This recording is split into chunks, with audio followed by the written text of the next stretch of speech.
$3. I'll go for that.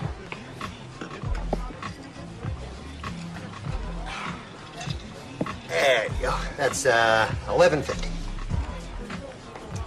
No, perhaps you misunderstood me. I wish to cancel my original order of the martini and 2 olives and go for just the plain cranberry juice by itself for the $3. And I apologize for any inconvenience this may have caused you. Perhaps you don't understand. If you don't pay me now, I'm gonna take this swizzle stick and I'll be shoving that right up your pee hole. Annual Blockbuster Entertainment Awards. Now, we're here tonight to honor your favorite stars in movies and music, because these awards are voted on by you, the people who don't see the movie in the movie theater.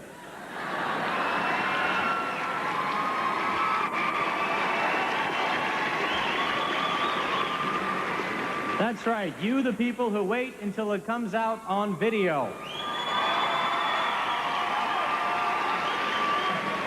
You cheap bastard. This year you cast more than 25 million votes in over 50 categories on the internet and in more than 4,000 Blockbuster stores worldwide. The only people not allowed to vote were those who actually went inside a movie theater. Joke's getting a little old at this point. We did all right. We're doing okay, though. After following Ricky Martin, that's tough, you know. Okay.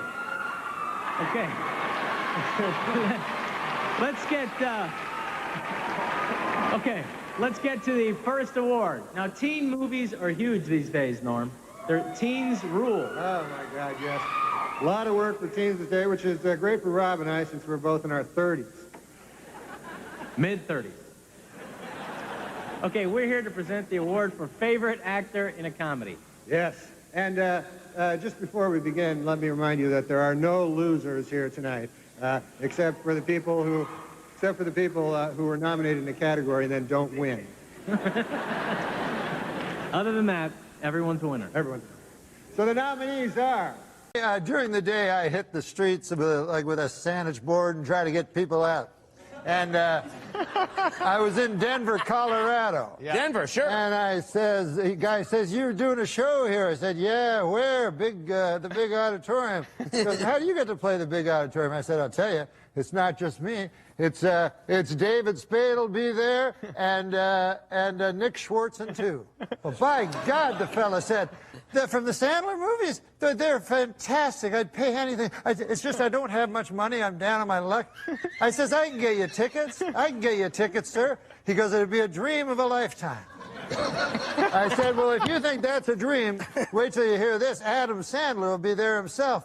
My God, the guy said, "I'll bring me and my wife too, is that all right?" I said, "Sure, I'll get you 2 tickets." He says, "What time's the show?" I said, "It's at 8 o'clock. I said, "Also, Rob Schneider's there." He said, 8 o'clock's not good. That's when the news is on.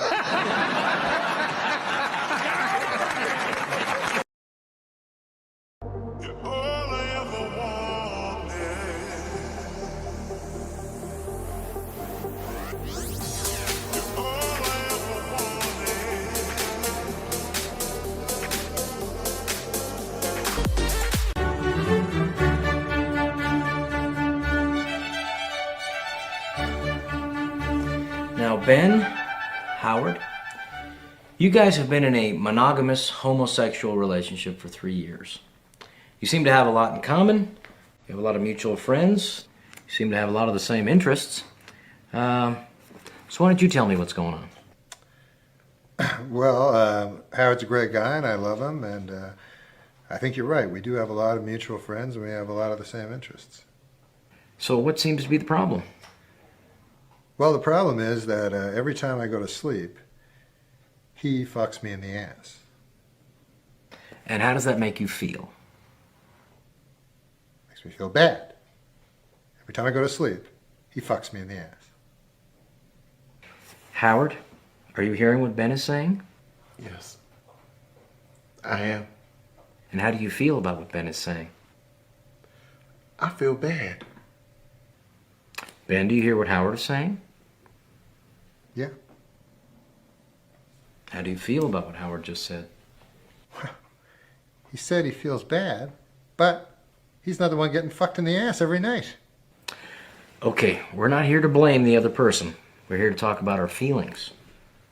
Well, my feeling is every night he fucks me in the ass. And you don't like that. No. And how about you, Howard? Would you like it if you were sleeping and Ben fucked you in the ass? No. I wouldn't. Okay, good.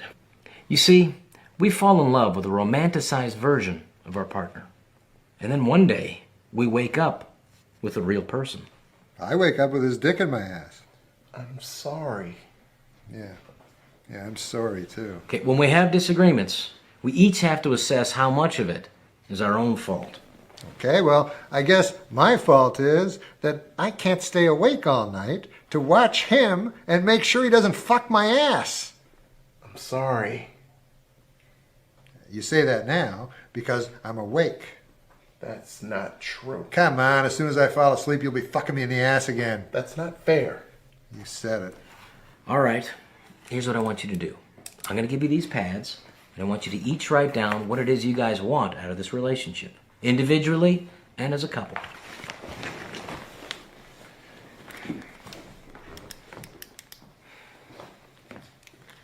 I want him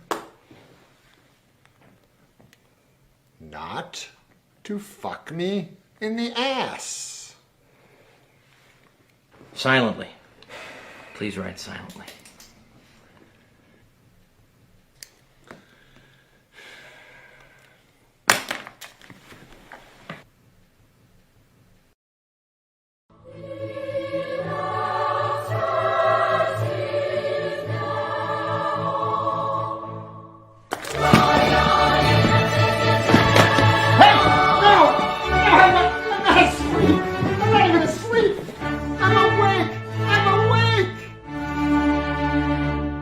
He's like the guy, and you're like the little What guy? Little guy. You're I'm the like skinny Aaron pig Paul, guy. and you're like Cranston. Yeah, you're Cranston, and you're the other guy. Yeah, I'm the little shit. And you just throw him around. You're on a show that almost was the precursor for Oh, it definitely was a precursor. Precursor. That's a good word. Because that's in Breaking Bad.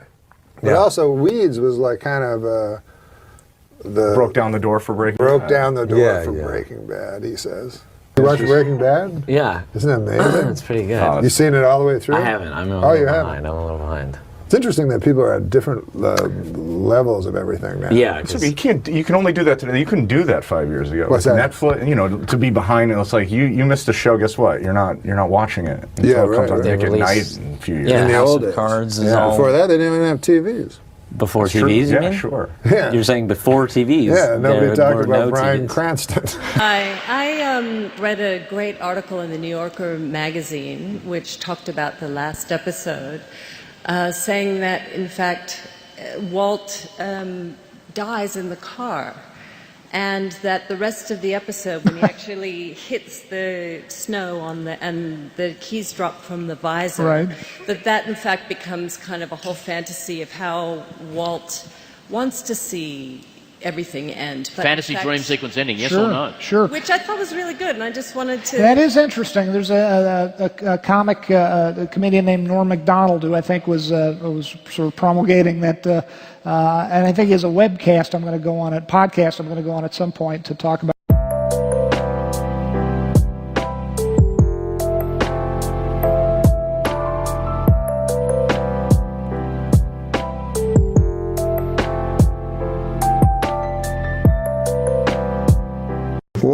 Why is it that you can't, England's not doing well financially. Right. Can't you get you call them your mates? Mm-hmm. They're friends. Yeah. Everybody else in the world, they call them mates. Sure. Get a couple of dozen of your mates and go down to that Buckingham Palace and kill the old bag. To what end? Money. And here you're kind of a, I don't know if you're a punk rock kind of a guy or what you are, but you don't seem to have much use for authority. Now, Egypt has the Egypt Spring, and they're like, we got to get rid of this guy. He owns half the money in the country. I mean, right? Let's get together on Facebook and we'll storm the palace. I feel in England, the people here in this room could get in there and take, the Queen has all the money. She's got a lot of money, hasn't she? She's the richest woman in the world. Are you an old sea captain? What is this shtick that you... Are you drunk on rum? We were talking outside about why you never guest hosted for some of the... now I'm beginning to realise. But, it's what's weird is you're not even drunk. And yet it's the illusion of it is extraordinary. Have you had a stroke or have you had a breakdown? It's a breakdown. You just had a slight, just a little light breakdown on the way in the car.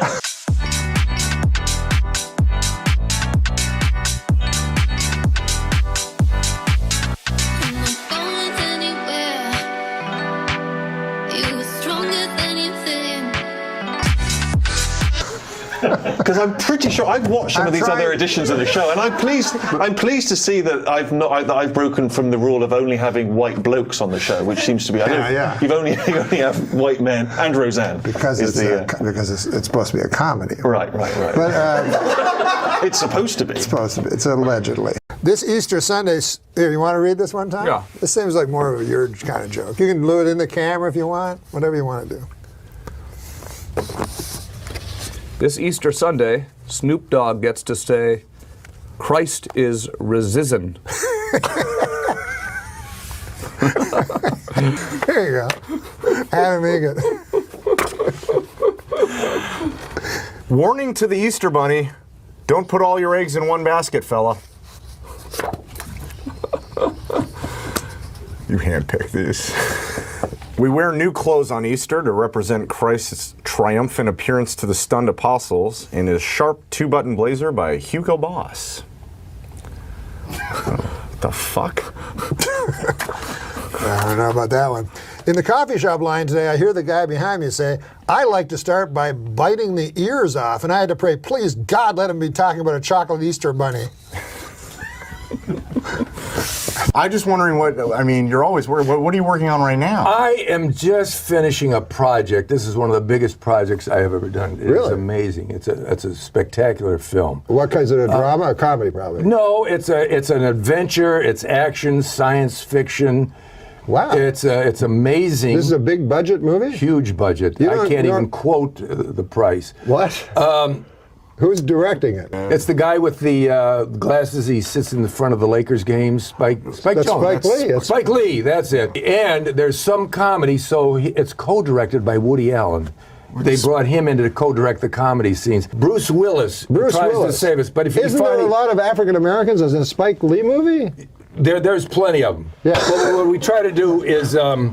these are not ones that don't speak English. Yeah. So they CGI them in. The black people. Yeah. Well, we got Steve McQueen in There's a director, Steve McQueen? Yes. There's 3 directors involved. You're in a Bruce Willis vehicle where you're playing the Bruce Willis role as Woody Allen? No, I don't try to do what Woody Allen is directing the undead who are trying to crash into. Yeah, and then I get in a fight with Sylvester Stallone of all people. Anyway, the Stallone brothers challenge me. Shut-ins? We're going to get DVDs. The Stallone brothers? Frank Stallone. Frank Stallone's in this movie. Well, why would that surprise you? I'm beginning to think that this is not even true. It sounds a little outlandish. April Fools. I missed the April Fools show you did. So we never.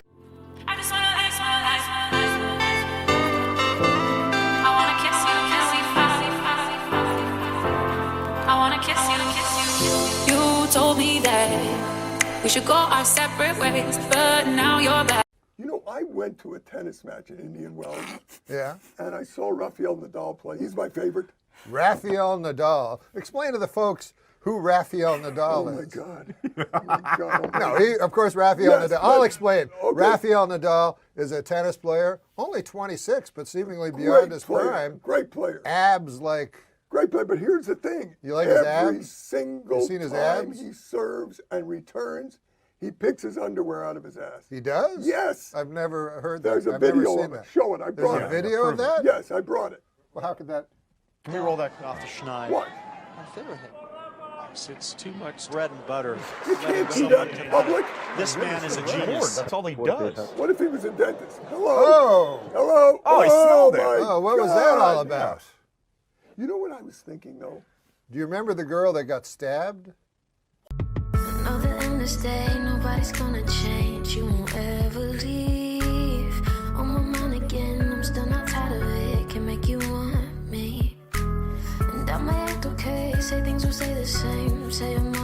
Now, as an old-timey broadcaster, do you have other old-timey broadcaster friends? Well, they're dead.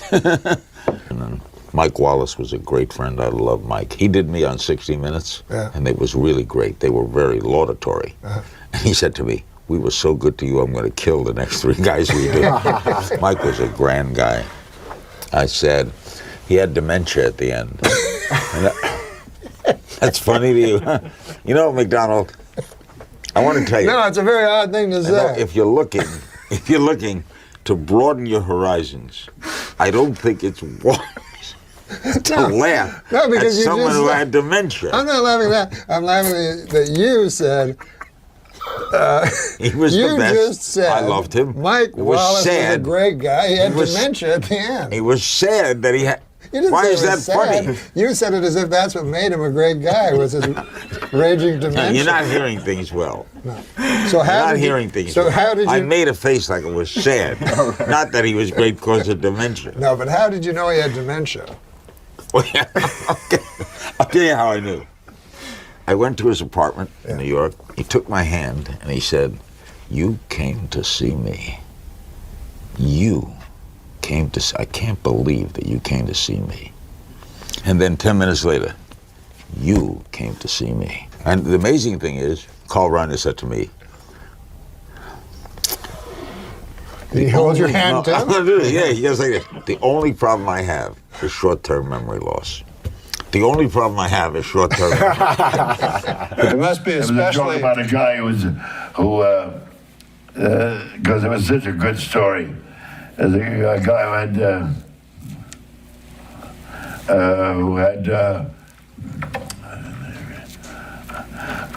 who had surgery, and I can't remember the joke. I can't either. And I did it last night. I remember the punchline. Yeah. That's funny. What was the punchline? The Maybe we can punchline is reverse engineer this and thing. Monday morning, that man walked out of the hospital. And Thursday, he reached the parking lot. So I can't remember back up. Yeah. It's a hell of a punchline regardless. Yeah, it almost works by itself. We got jokes written on cards. Do you want to read them? How's your reading? I read well. You read well? Well, read this Why have you got that? Huh? Just to, you know. Oh, just to fill in. Whenever we have great comedians on the show. What the hell is that joke now? I can't remember the... Say the punchline again. By Thursday, he reached the parking lot. But Monday, he left And Monday morning... He left the building. Monday morning... He was allowed out of the hospital. He walked out of the... no. What the hell? Was that funny not to remember the joke? Yeah. And thank God that guy that stole it from you remembers it. Gee whiz. Or it'd be lost to history. I can't remember the setup. Well, here, That's funny when the punch and you forget the setup. Yeah, that should be. Monday morning. He was.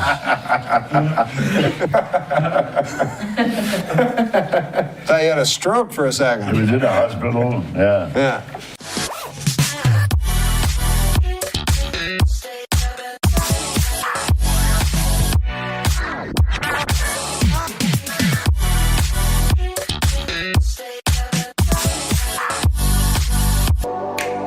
But I remember things from 10 years ago like that. Yeah.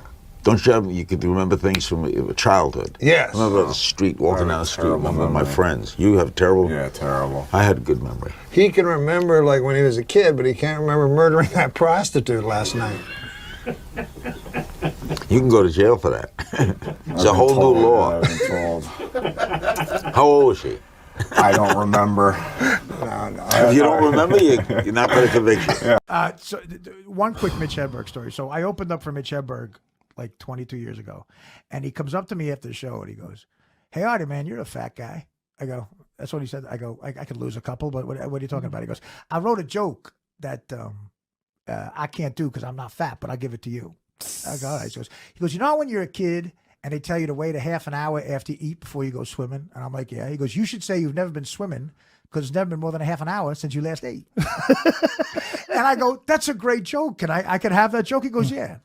So then he comes back and he was smoking a lot of weed. So he comes back totally serious. He goes, hey, man, you're right. That is a good joke. I'll make you a deal. If I gain like 100 pounds before you do that on TV, I get the joke. I'm like, all right, whatever. So, okay, so cut to like a month later. I'm with Norm MacDonald having dinner with people. And Norm does that joke about me. He goes, hey, man, it's Artie's never been swimming. It's never more than a half an hour since he last ate. I'm like, where the fuck did you hear that joke? He goes, I heard a fat guy do it at the Comedy Store. I go, really? So I see Mitch 2 weeks later. I go, Mitch, what the fuck, bro? You gave me that joke. Norm said he saw a fat guy do it at the Comedy Store. So he's all fucked up and he goes, hey, Artie, man, listen, I'm sorry. I get fucked up a lot. I forget shit. I probably gave that to a lot of fat guys.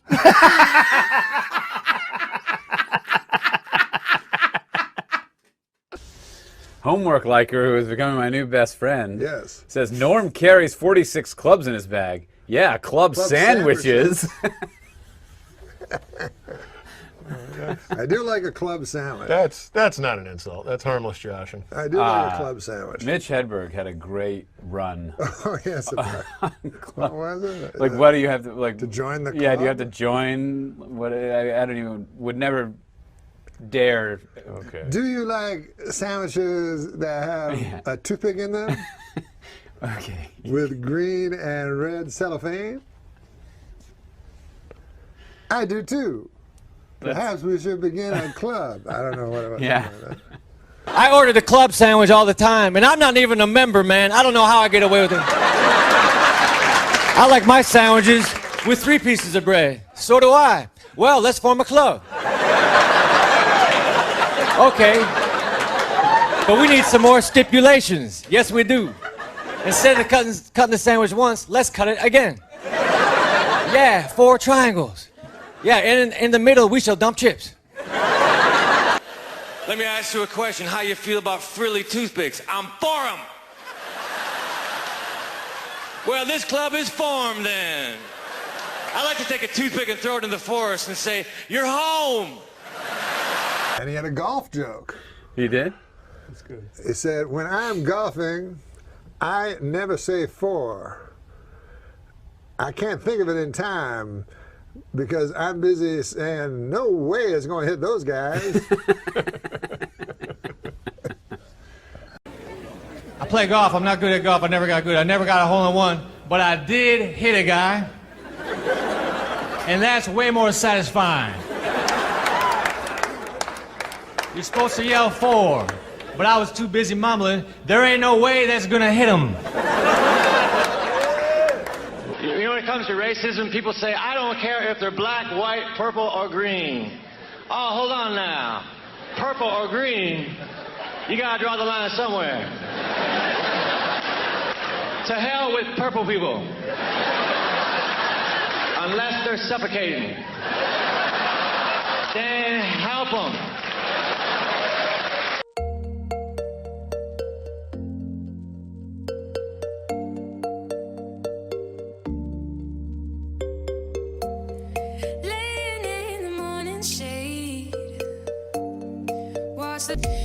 And I know people, hate people for all kinds of reasons, Some people hate people because they're a different color, black or white or something like that. I don't care if a guy's black, what. Hey, let me tell you something. I got a thing I realized. You know when a guy's racist is when he goes, if he says something like this. He goes, I don't care if a guy's black or white or brown, yellow, blue, green, or anything. You're like, what the fuck is green? I don't care if a guy's purple. Any of those goddamn non-human colors, all the same to me. Purple, black, same thing to me. If the guy's a black guy or a purple guy, I treat him the same. Isn't a purple guy? That's a fucking monster from outer space. Who the hell likes those guys? You gotta kill them. You gotta kill those guys, right? Oh, I know what you're excited about. Yeah. 1 week. One week until to what? Till my 1 year of sobriety. Yeah, he is an alcoholic. Yeah. There's no shame in it. No. But but the good thing about it is you've been sober for almost a year. Yeah. And in 1 week you get a chip. Yep. It's an amazing fact that you've kept sober, because I understand people go back to the booze when they have trouble with that. It's tough. Thank you for noticing. It is tough. We work hard, but it's exhausting work, but we try and have fun. We keep it light. Like last night, Brent and I pulled that prank on you. Oh yeah, it wasn't funny. Yeah, well, it was a little funny. Not funny at all. I beg to differ. We have video. Beg to differ is a thing that mostly gay men say. I think it was a hilarious prank. It was a stupid prank. It was funny. The classic. He's going to put the shaving cream on his hand now. And now I'm gonna go in with the feather.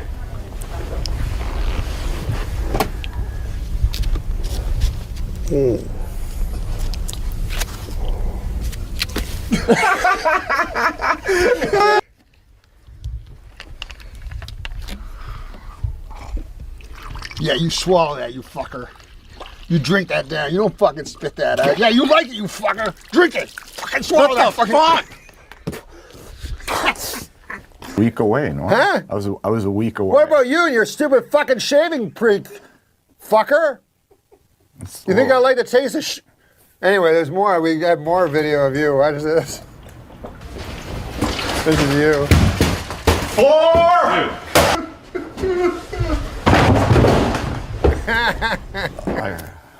I gotta call my sponsor. We got a sponsor? No. My sponsor, Argus Hamilton. Oh, that's guy. Your sponsor. Yeah, my sponsor. Fuck that. Is there any more of that vodka left? No, you don't want vodka. Come on, man. One day at a time. Oh, fuck that shit. One It's too late day. for that. I don't know. Do you think it's cocaine? Yep. Well, you're partly right. It's cocaine, and it's there's also a lot of baby laxative. So you might watch it. It burns like hell. Just give me a couple. Here's the problem with taking pictures. Yeah. Photographers are largely flamboyantly gay. Right. And so then when they take, a good look for them is a flamboyantly gay look. Right. So when they take your picture, you know, they want you to look flamboyantly gay, and then you're like, can I look a little less flamboyantly gay? And they're like, no, this is good. I'm like, I'm wearing a dress. Well, again, it's tonight and tomorrow night. The Comedy Works in Larimer Square. Thanks so much for toughing it out without coffee. It's great to meet fun. you. Thanks a you, lot. All right, on over. Excellent suit. Thank you. Yeah, it's Yeah, I just like that one. brand new. Oh my. Let's get back over to Angie and Chris, please. Wait a minute. Norm, what is wrong, Norm, with flamboyantly gay? Yeah. I ask you. I ask you, Norm. Hit a little close to home this morning, didn't it? Did you see this outfit? Did you see this thing? This is what you should have worn for the headshot, Norm. Come on. Panache. It is cool. Huh? Come on. You wore that between what he's wearing now and ending up in the dress. That was halfway. It is cool. Norm could have worn this. Oh, yeah. Wow. Hey, Johnny Weir called. He wants his outfit back. Oh, hey now. He's talking to you, too, not me. I don't know who he's talking I don't to. know. Maybe he's talking to me. Because Johnny Weir would look fabulous in this. Look good in either one of these outfits. Yes, he- Did you meet him backstage? No, I haven't. I met Randy Travis, and Yeah. I'm a huge country music fan, and George Jones is my favorite, so this is a big night for me. Do you like the new country or you like the old No, the new is gay.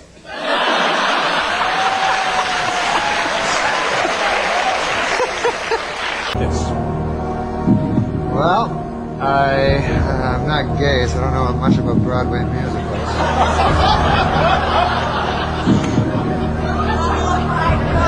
And I've been told I can't ask you a question, so I don't know what I'm supposed to do here. It's more than we really wanted to know.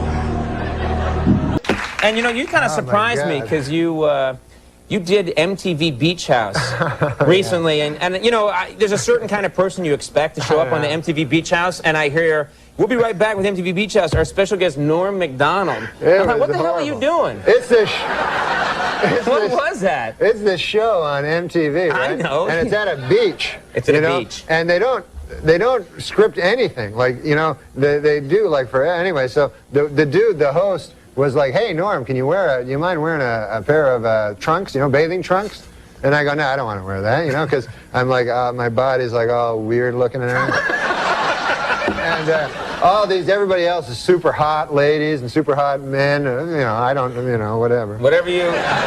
Wow. So, got an issue about that. All right, go ahead. So I'm on the show, right? So they're saying, hey, come on, seriously, put on the trunks. I'm like, no, man, I don't want to. So then they think this will be funny. They go, hey, we're going to show you a fashion show. Some dudes will come out, and show you, you see what you think. I go, what? So all of a sudden, these 3 dudes come out, right, dancing around in their thongs and shorts and everything. They're wearing thongs or shorts? Which one? Bathing trunks, but some of them are like thongs where you can see their dirty arses. So,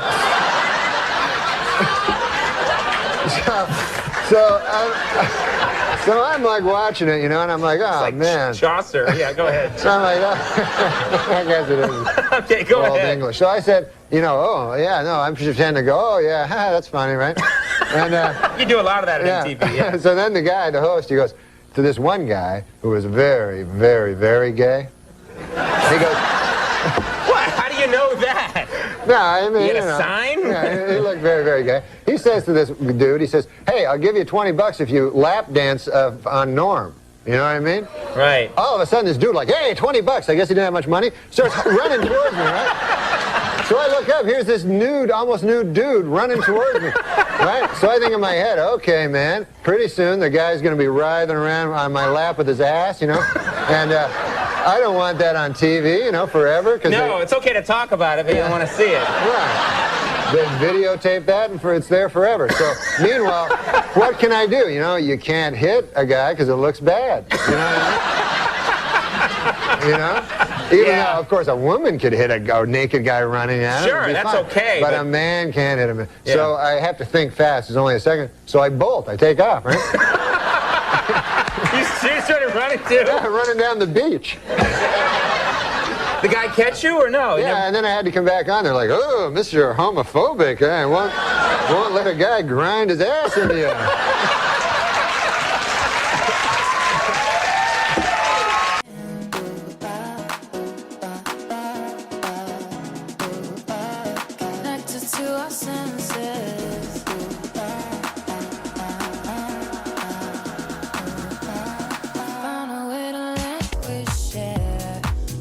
Where do you live here, of course, in the city, because you're doing the show. I live in New York City. Yeah. This isn't a police interrogation. Are you sure? Where about? Where in the city do you live, approximately, not specifically? But... I live at 56 between 8th and Broadway. Okay, and what's your phone number? Just give me 7 digits. All right. What? Your neighbors nice people? The people that live around you? Great people. Every day I meet somebody new. Mm-hmm. This city's great because of the neighborly people. I don't know. But I did meet one neighbor. Interesting story. That this guy. He just moved in. Next door to me. Mm-hmm. So I'm always one to meet the neighbors.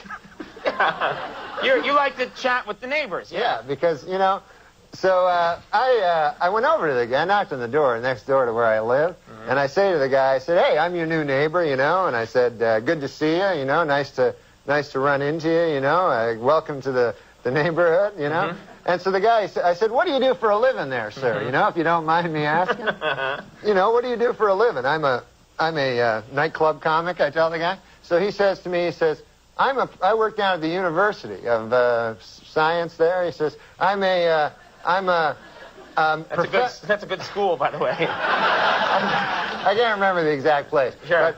But he says, I'm a professor of logic.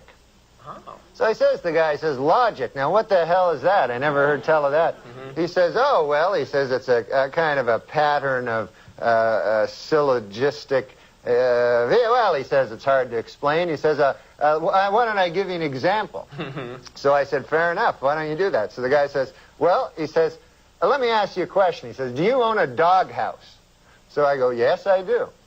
He says, well, then that means you probably have a dog. I said, yes. Mm-hmm. He says, well, that means you're likely you have a family if you have a dog. I said, yes, I do. He said, well, then that means you got kids, you're married? I said, yes, I am. He says, well, then you're a heterosexual man. Mm-hmm. I said, yes, sir, I am. He says, well, you see, that's logic there. I asked if simply from finding out you had a doghouse, I made this series of inferences, and I found that you're a heterosexual man simply from the fact that you had a doghouse. Well, I said, good God, isn't that something? Okay. So I said, well, I won't waste any more of your time there, neighbor. And I said, I'll see you later. See you around. Okay. So I said, come by one day and have a chicken with me. So anyways, I left. So I left. So I go to get a bus, to the bus stop. And I walk down to the bus stop, and I'm still thinking about this thing that happened to me, And I'm standing at the bus, and no bus coming at all, and 5 or 6 of us standing around, and one guy lights up a cigarette there, and he goes, as soon as you light up a cigarette, the bus comes. And he smokes the whole damn cigarette, no bus comes. Right. So I said to the guy, well, that theory really worked, huh? And the guy goes, well, sometimes it works. Anyways, the guy goes, what's new with you? I go, well, I had an interesting thing happen to me today. I said, I met my neighbor. And he goes, oh, yeah? I go, he had a hell of an interesting job. I said, he's a professor of logic down at the University of Science. And so the guy says, is that so? He says, professor of logic. He goes, what the hell is that, logic? I said, well, it's a series of Scylla something or other. Right. I said, I can't remember exactly, but I said, I'll give you an example if you want to hear an example. So the guy goes, all right, fair enough. So I said, let me ask you this. I said, let me ask you a question. Do you own a doghouse? And the guy goes, no, I don't own a doghouse. So the guy says, oh, yeah, you're one of them gays.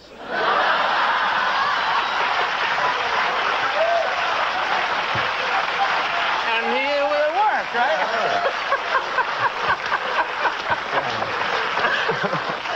What great stuff you can learn at that nice. University of Science there. And then the guy, get this. Get this. There's more. This gay guy invites me to have a chicken at his place. That's some kind of euphemism. Watch out. So it wasn't a studio crowd-pleasing effect. It was never aimed at the studio audience, It was always aimed just directly at me. I just what I knew was funny. Last week on Larry King Live, Marlon Brando made the shocking statement that Hollywood is, quote, run by Jews. In response, outraged Jewish organizations made it snow in New York in April.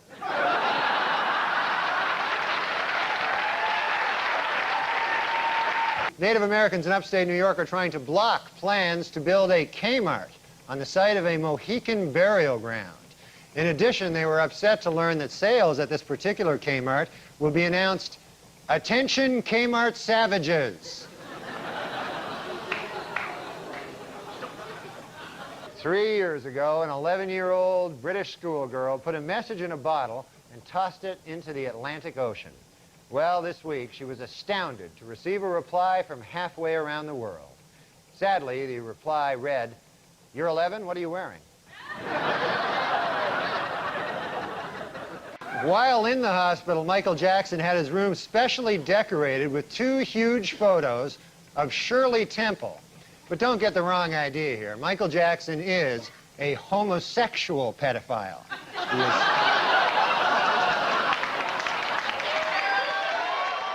In Falls City, Nebraska, John Lauder has been sentenced to death for attempting to kill 3 people in what prosecutors called a plot to silence a cross-dressing female who had accused him of rape. Now, this might strike some viewers as harsh, but I believe everyone involved in this story should die. Brooklyn man crossing an expressway on Monday was hit by at least 10 cars. According to police, the man's body was spread over a 2-block area. Police also reported that various organs were flattened on the road and that his spine had been ripped out of his torso. The man is currently resting in stable condition at St. Mary's Hospital. Frank Sinatra turned 80 this week. Frank Sinatra. And although the singer is said to be suffering from Alzheimer's, he had a typically festive birthday, singing a duet with a hooker and having sex with Tony Bennett.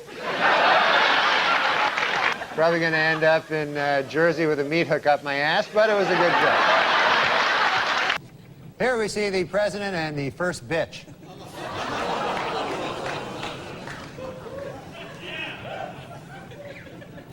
Hey, slow down, you bitch. Let me catch up.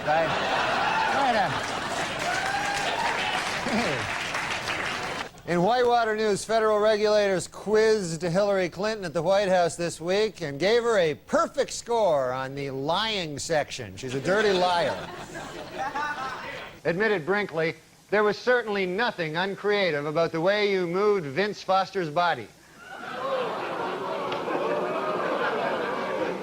President's a murderer. You didn't know that? Thanks, I'm Norm MacDonald, and now the fake news. Well, it is finally official. Murder is legal in the state of California.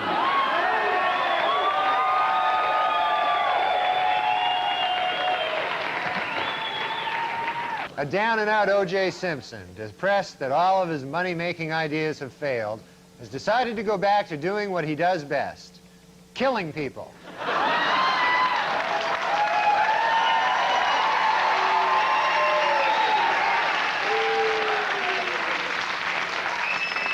O.J. Simpson was in a different courtroom this week, attempting to regain custody of his 2 children. In order to prove to the court how much he loves his kids, O.J. pointed out, quote, "Hey, they're still alive, aren't they?"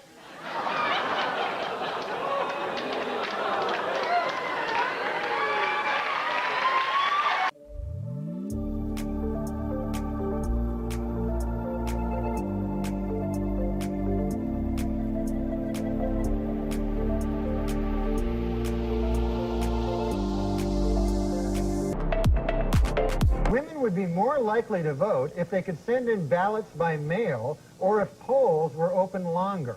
Also, more women would vote if you were permitted to bake your vote.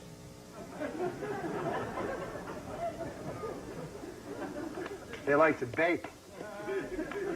In Milwaukee, Wisconsin, a man allowed his 8-year-old daughter to take the wheel of his car, and an accident ensued that damaged 7 other cars and injured 6 people.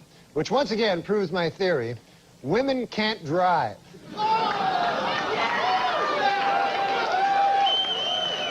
Please note that the percentage in these pie graphs do not add up to 100% because the math was done by a woman.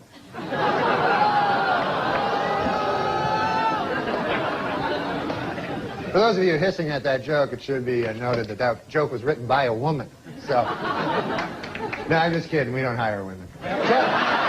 What was Rodney Dangerfield like being around? He was as Rodney as you would think. But later in his life, didn't he wear a bathrobe and nothing underneath? A lot of times, yeah. Which is funny, but I don't know if he was trying to be funny. I don't know. He was a good dude. Like when you would shoot, I remember eating lunch with Rodney during Little Nicky. It was just me and Rodney sitting in my trailer and just talking relaxed. And he was just a sweet guy. He did feel like he wasn't like no respect from the industry. He just felt like he was a no respect guy in life. He was just like, oh, this. He felt like he always had bad luck in all his stories. And but he was a genuine sweet guy. I do remember when the Hanukkah song. Well, Rodney, anyways, Rodney said to me, boys, he goes, what are you doing there? Announcing to everybody you're a Jew. I go, I don't know what you don't like. He goes, I wouldn't tell that. No, I don't. Just let it. If they know, they know. But don't. It was so funny. When Rodney was dying, you did talk to him in the hospital. Yeah. And you were, you see, this is the balls on you. Guy's dying. He means something to you.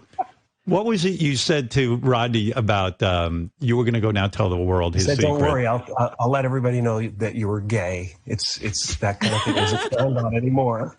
And he was kind of staring off into space, and there was no action on the machines or anything like that. And at that point, his eyes kind of shifted, and his mouth started shaking like he wanted to say something to me. And he was like, I could see there was a look of like joy and recognition and stuff. And all the machines lit up, and this crash team ran into the room and said, what the hell is going on and stuff. And they said, God, he hasn't shown any signs like that in a long time. So he knew I was there. He was an event guest on Carson, like you say, somebody if you knew was coming on, like Rodney. You had to, watch. This other level of them going on. It was extra exciting. Yeah, or Steve Martin. Yeah. Too.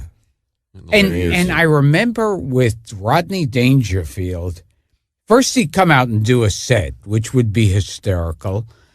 And then the panel would be even funnier. The panel was the second set. Yeah. Right. Yes. Yeah. How you it doing? was like a double set. He'd do another 10 minutes sitting down. Yeah, it was sort of like, so, Rodney, how are you? Right. That was it. Well, I'm okay now, but last week I was in rough shape. That was it. And he'd do 20 minutes. Yeah. And my doctor, Dr. Vinny Gunbats. Now that I think of it, he never actually said anything real. No, he never said anything about it. His wasn't life. a real interview. The panel was a whole second set, and I liked the panel even better than the stand-up. It was so ridiculous. The flies chipped in to fix the hole in the screen because his wife was such a terrible cook. Just do one after the other. And then one every now and then one wouldn't work. Yeah. And he'd just take that one out and he'd cross it off. He took a break, right? Didn't he do it for years, and then he took like a 20-year break where he didn't do it? He has an interesting history. But I heard he wrote jokes during that time, and then he came back in his 40s or maybe even 50s. I think he was Jack Roy. Jack Roy. In the beginning, and he has a very strange And then, past. according to... He was a tin man. Yeah. He was selling aluminum siding. Yeah, and something crooked was happening, and the police... Well, Cliff Nestoroff is the man to check with on that. He might Rodney reportedly was kind of caught up in some scandal for selling I didn't know that. for selling siding to widows and widows. Before he found his way back into stand-up. He didn't have the no respect thing when he first started out. No, he developed that over the years. Did you meet him? What? Oh, Rodney. In fact, I did 2 bad movies with. You were in Meet Wally Sparks. Meet Wally Sparks. How could we forget? And you'll never know the name of the next movie. Something about midnight. Yeah, Back by Midnight. Back by Midnight. I listened to you on the other episodes. Oh, I know that surprises okay. you. Knicks, the New York Knicks. What? Did you say Knicks movie?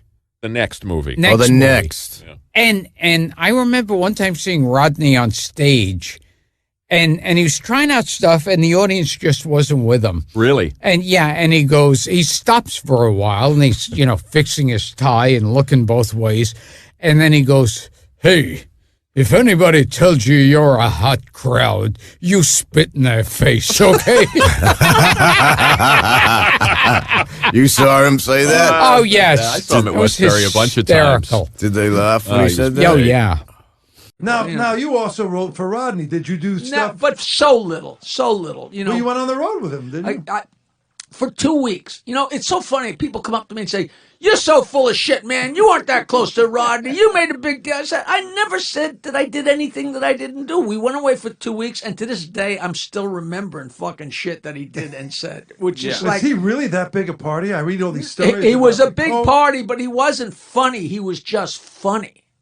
Like what he said, the funniest thing he ever said was not him being funny. And to this day, I don't think I ever heard anything funnier in my life. It's 1980, and it's Fort Lauderdale, Easter time. Wall to wall, college girls in bikinis. Luckily, you don't have a gun on you because you put a bullet in your head. And me and Rodney are walking along the sidewalk, and here's the beach. You can't see the water for the girls in bikinis.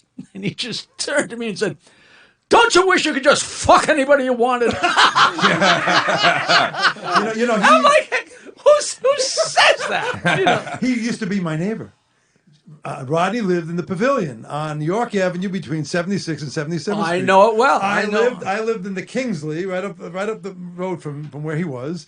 And one morning I'm out there, going out to get my morning coffee, and there's Rodney in a bathrobe. In his blue bathrobe with his nutsack hanging. Walking little Fifi. He goes, "Hey, Fifi. Yeah, gonna pull my arm out of my socket. Slow down, Fifi." And he's in his boxer shorts and his blue. Oh, God. I love There's the not story. a comic on the East Coast that hadn't seen him in that ratty fucking bathrobe. I love the story. If you watch the Caddyshack documentary, his first scene in a movie ever was when he's on the golf course and he goes, "Oh, my arm," you know, like. So now it's his first scene, and he's all apparently he used to wear a vial of cocaine around his neck. So he sat there doing bumps all day. So he's already tweaked. So he's like, "Oh, my arm," and then he cut. That's it. I quit. I'm done. I don't want to do movies. I'm just doing stand-up. I'm leaving. Find someone else. And everybody's like, "Rodney, why? What's the matter? You were great." He goes, "What are you talking about? Nobody laughed." And they were like, "You can't. It's a movie. Everybody's got to be quiet." The whole crew is sitting there going, they're holding their mouth. He goes, "Huh?" He was so used to everybody. It's a tough concept. Wow. When he said a joke, people instantly responded. But on a movie set, you got to be quiet. That was his first movie, right? Yeah, that was the first scene. He was done. I'm done with this movie shit. When I was with him in Las Vegas, he left Las Vegas and went to L.A. to actually do the reaction shots for Caddyshack. And he came back, and after the movie came out, Tommy says, "Yeah, you know, you look at that movie, it looks like we were on coke for every take. You know why? Only you. We were on coke for every take." And there's like a long shot of him. He's standing up on the thing. He's him waving the fucking golf club. Yeah, but it looks good on you. Here's a story about Rodney, man. He was fucking guy. Kept doing coke and shit, even when you get scared at some point. You stop doing drugs. Yeah. Right. Most humans. Not him. This fucker, 80, whatever he was, doing all kinds of shit. Saga told me the story, right? So he's in the hospital, and he's got a fucking brain tumor that's going to cause a heart attack. All this crazy shit, right? Right. So everybody's worried about him. Just leaves the hospital 2 days later, right? Walks out on his own. Yeah, so he's in the comedy store with 2 hookers, and he's waiting for Ron Jeremy to show up. Oh my goodness! So this is 2 days later. Yeah. So Saget told me he walked in, he was like completely shocked. He said, "Rodney, how you doing, man? Well, what's going on?" He goes, "How are you doing?" And Rodney goes, "How am I doing?" He goes, "I'm sitting here with 2 whores waiting for a guy who can suck his own dick. How you doing?" Still very quick. I met him on Saturday Night Live because he came and did, when I did Update, he came and did some jokes on his 75th birthday. So we have to do dress first at 8:30 and then at 11:30 the show, Right. So he comes and he's like, "Hey, Norm, I got to fucking talk to you, So I go in and I'm like, "Mr. Dangerfield, it's great to meet you." That's the first time I ever met him. He goes, "Listen, man." He goes, "What the fuck, man? Why am I doing it at 8:30? I know my fucking jokes. I'll just come back at 11:30. I go, "I don't know how it works, Rodney. You got to do it." He goes, "God damn." He goes, "Let me tell you something, kid." This was his advice to me. Kid. He goes, "Let me tell you something, kid." He goes, "This fucking TV shit, He goes, "This waiting around all the fucking time. It's a bunch of all shit, It's shit." He goes, "It's the same with fucking movies, You're in the movie, and then you're in the fucking trailer all the time. That's all you're doing is fucking jerking off in the trailer, He goes, "It's all shit, kid." He goes, "Remember this and remember it. Remember it forever. Stand up, man. That's all there is. Stand up." And he meant it. Then there's a fucking 5-minute pause. He's looking me right in the eyes. He goes, "Stand up, shit." He forgot.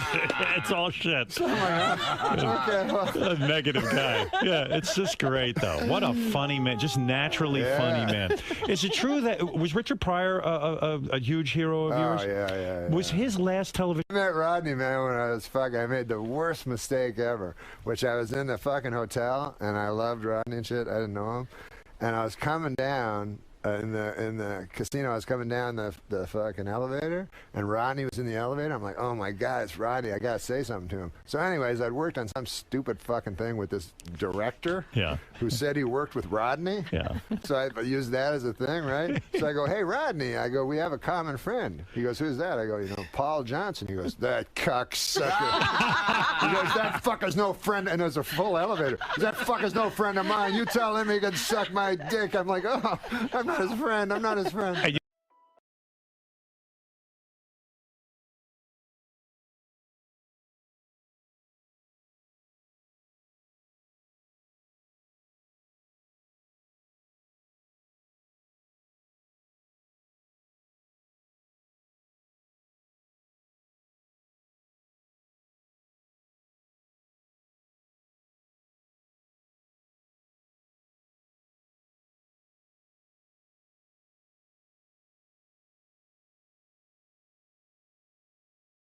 But you remember that book on stand-up written by maybe William Goldman? I can't remember.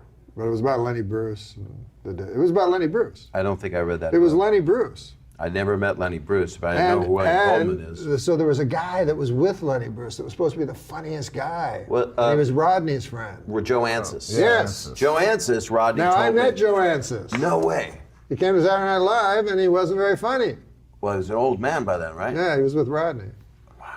You know, there's a story about him that he was so OCD that he got into a bathroom, took off all of his clothes, and like naked in the toilet, but didn't lock the stall door. Yeah. And Rodney told me this story, and it has to be true, I guess, and because he didn't tell that many stories this many times. And he's naked, standing on a toilet seat. So you look under the stall, and the guy saw that there was nobody there, and he was trying to take a shit, and he was just naked like a crow, and his clothes were laid up over the side of the stall. Yeah. And a guy opened the stall, and they both because he was like naked with like his dick hanging out. My God. Just a creepy story. There was no punchline to it except how OCD the guy was, how crazy. I heard a great story, and correct me if I'm wrong, about you running into Rodney after he got out of a hospital at Caroline's. Was that you? And he was waiting for Ron Jeremy? Yeah, that was at his place. That's actually in the book. It's in the book. Is that in the book? Yeah, there's a story. Tell and everyone that story. It's a true thing. That I was supposed to have dinner with Rodney at 7 o'clock on a Wednesday. And I got to his place, and he was in a robe, and he just had surgery, but he was healed, you know, wasn't like hanging out. He had a scar up here, and he said they took out all my guts, lied them next to me, and then put them all back in. That's how he talked about his surgery. It's just like something quick, like Legos or something. And so I got to his place Wednesday night, and his wife was going out with a friend, and he goes, "Bob, you didn't call to confirm." I said, "I'm not late. This was the plan. You didn't call to confirm, man. I'm sorry. I got Ron Jeremy coming up here with 2 hookers." And I said, "Well, I got to go. I'm not going to. I met Ron before. No offense. I just don't. I'm good. I'm going to leave." And Rodney goes, "Oh, I'm sorry, man. I feel bad." He had a release on the table that just says, "I, Ron Jeremy, allow Rodney to use me in his book." And that was just going to be his signature. That's what it was all for. So Rodney goes, "Sorry, I'll walk you out. I feel bad, Bob." And he walks me over to the elevator, and the elevator was just to his unit. And I walk over, and the doors, I'm on the inside of the elevator, and I go, he said, "How you doing, Bob?" I said, "I'm doing pretty good. I would have liked to have dinner, but how are you doing?" And he goes, "You want to know how I'm doing? You're leaving, and I'm waiting for a guy that can suck his own cock. That's how I'm doing." And then the doors closed. And we both laughed out loud because he said it he had no energy up to that moment. And when he said it, it was like a back to school moment. Like, "That's how I'm doing." And he yelled it. And that's what the guy could do, apparently. The potato bug of porn actors. Yeah. Could curl himself up. And you've met him. I met him. He loves comics. Thinks he's funny. He's the funny one. He loves comedians. That's the guy you definitely want to fist bump, not shake. Oh, yeah. Talk about that big juicy thing you were talking about. No. He was awesome. I officiated his funeral. Oh, man. It was pretty intense to put him away. I was with him in the emergency, sorry, I got a little, in the intensive care. He was in a coma, so I'd go in and talk to him. How old was he when he passed? 84. That's amazing. He did all that coke and he made it to 84. He stopped doing coke. He just liked pot, but he When did did a he stop lot doing of coke. When did he stop? I think about 10 years before he died. Still amazing. 74 years old doing coke, going, "I got another 10 years. I'll tell you what." I can't. How do you stop? Woo! No booze, no coke, no pot, no pills. Yeah. Texaco Oil, reeling from the public outcry over racist remarks made by some of its top executives at a tape-recorded meeting, today announced a dramatic change in company policy. No more tape-recorded meetings. 4 Wisconsin men have been charged with felony hate crimes after burning a man's buggy simply because he was Amish. If convicted, the men face up to 25 years in prison. But furious Amish leaders say that is not enough. They want the dunking wheel.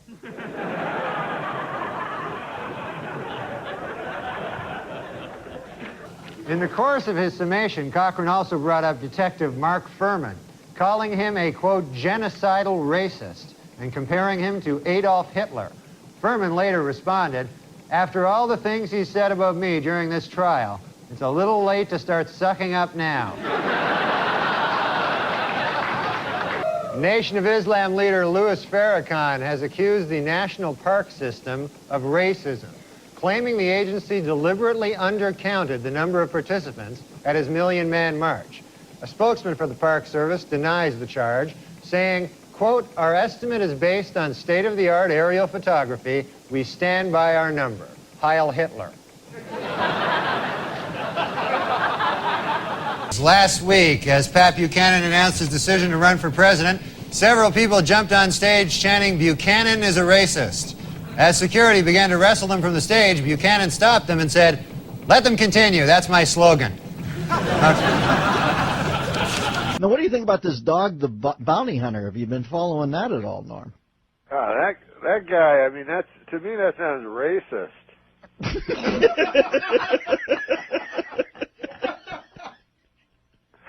But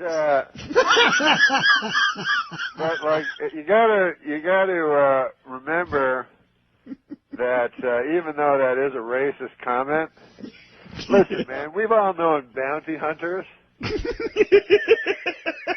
our time, you know, and they have that thing like curse like a sailor. Well, that could go for bounty hunters just as well. They just chose sailor. Those guys.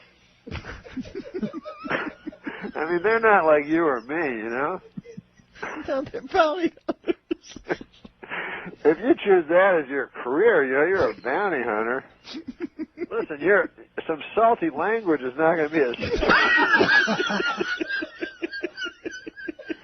You may as well just be a longshoreman. No, there's nothing worse than bounty hunting. Norm, you're a genius. All right, we got a couple minutes left. Anything else you want to lay on the listeners before we leave today? That was funny, that bounty hunting thing. Seems like he's going to get a pass on it, right? I don't think so, Norm. I think he's in trouble. Are his bounty hunting days over? Where's he go from that? We can't keep you on. I'm sorry, but, you know, you have to...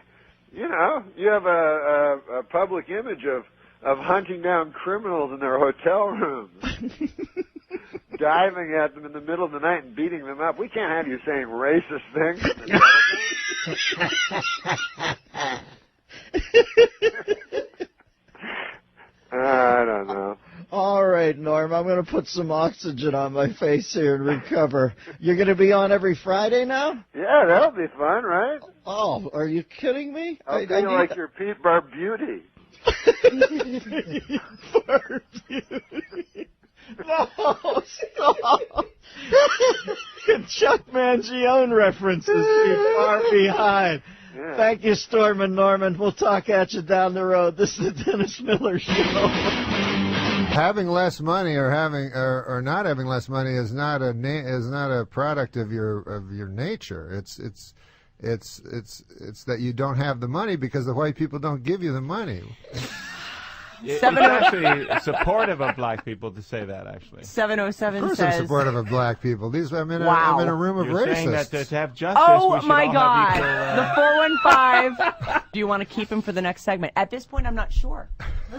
I'm finding Norm to be somewhat on the offensive side. You know what, though? I love that he's saying all this stuff and then looks over with a big smile. I know, and big smile. He's like, oh, man, they're going to talk about this all day. Well, I didn't know that everyone. I thought San Francisco was a little more open than. No, San Francisco actually they're racist. Isn't. No, they're not racist. Well, you gained gained a lot of weight. So did you. I gained 45 pounds. I was going to say something actually.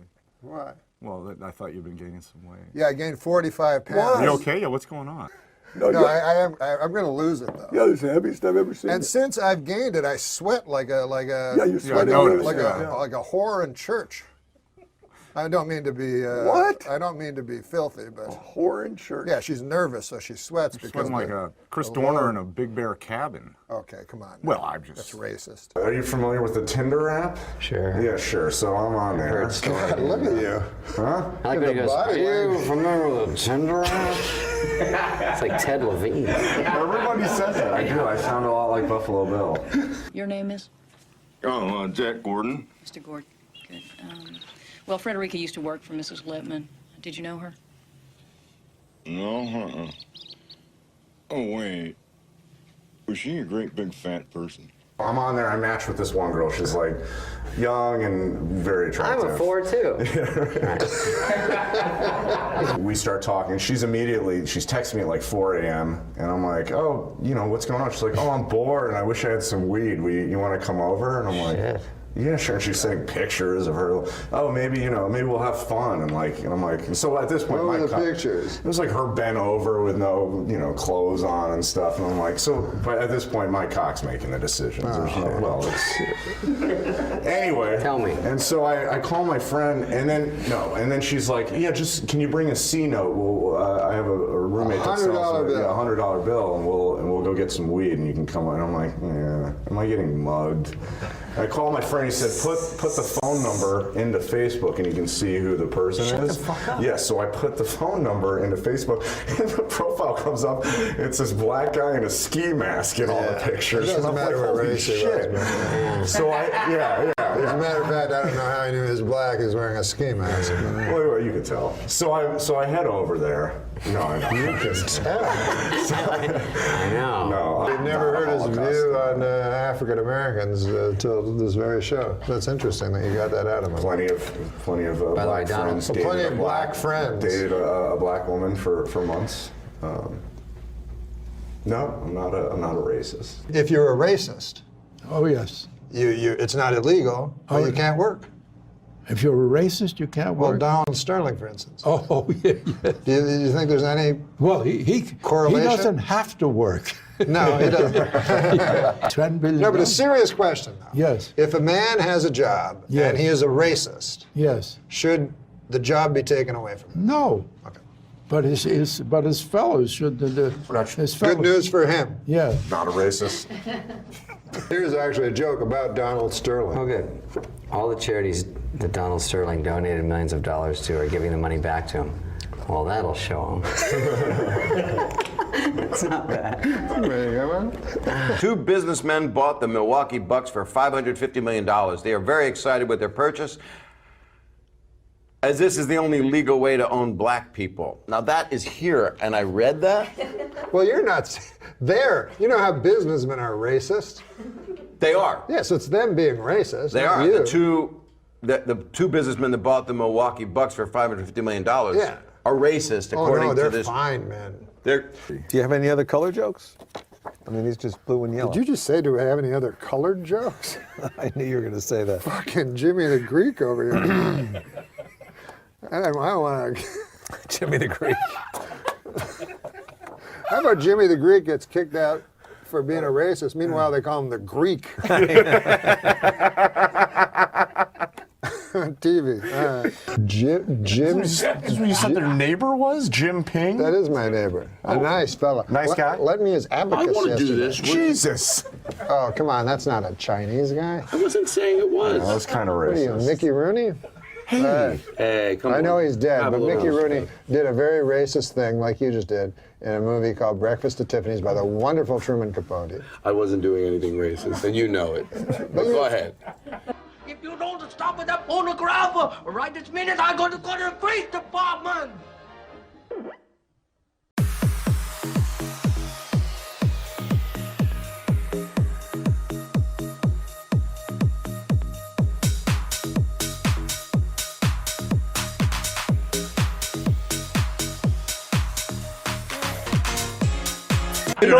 You know what I read today? Yeah, in the what? Inquirer, that Michael Richards was attacked at that pink yogurt place. Oh, he was attacked? Yeah. Well, that's another thing that's sort of scary is, first of all, Mel Gibson has a career that he could hurt. Michael Richards doesn't really. Wait a minute, Norm. I believe Super Dave was going to tell a joke there. I'm kind of. Oh, I'm sorry. I thought it was really No. But it seemed to me that he was going to say something because he wasn't being serious. And then you said some. Super Dave, was there a joke there? No, Norm. No. I was telling the truth. Okay. That I read where he got these punk kids ran at him and slammed his car and everything, tried to turn it over, and he ran away. Right. Yeah, because I'd be very frightened because, like Mel Gibson, if you make fun of Jewish people, then it's not like you're in danger. But What? If you're driving around, you heard him. Uh-oh.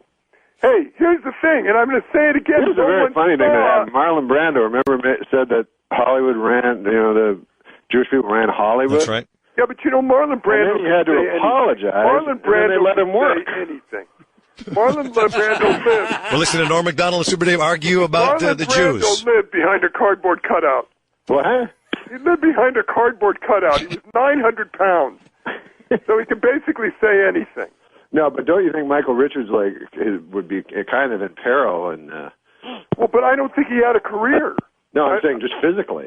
Hey, did you cut us off? I didn't. Are we just talking? Yeah, you guys. We're not even on the radio. You haven't been on for the last hour, but it's great. So great. I haven't talked to Norm in about 3 weeks. Jonathan, don't you think that Michael Richards may have his life sort of in danger? Yes. No, I would move to either Tucson or Idaho. Yeah, or Wisconsin. Why, is Wisconsin good too? You know what I'm saying? Yeah. You mean like just a shack in the woods or something? Or Boston. He could move to Boston. Yeah. Stay hard. Yeah. Wait a second. No, wait. Do you know the joke about B.B. King's wife? No. You don't? No, I don't think so. B.B.'s having a birthday, so she wants to surprise him. So she goes to the tattoo parlor. She says, put a B on one cheek and a B on the other. So the guy does it.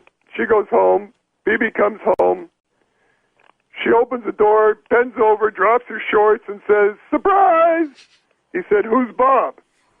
Oh, that's great. There it is, ladies and gentlemen. There it is. The one and only Super Dave Osborne and his joke about Yeah, sell that to Michael Richards, man. Why, that's not a racist joke. Yeah, sure it isn't. Who's Bob? Yeah, you know, that's the way you want to broadcasting in stereotypes. 97.9 I'll tell you FM. what, let's do it this way. Yeah. Bob Hope's wife goes to a tattoo parlor. No, but you chose an African American. Well, the Bob Hope is dead. Yeah. Go ahead. And she says, put a B on one cheek and a B on the other. She comes home. Bob Hope comes home. She bends over, pulls her pants down, and he faints.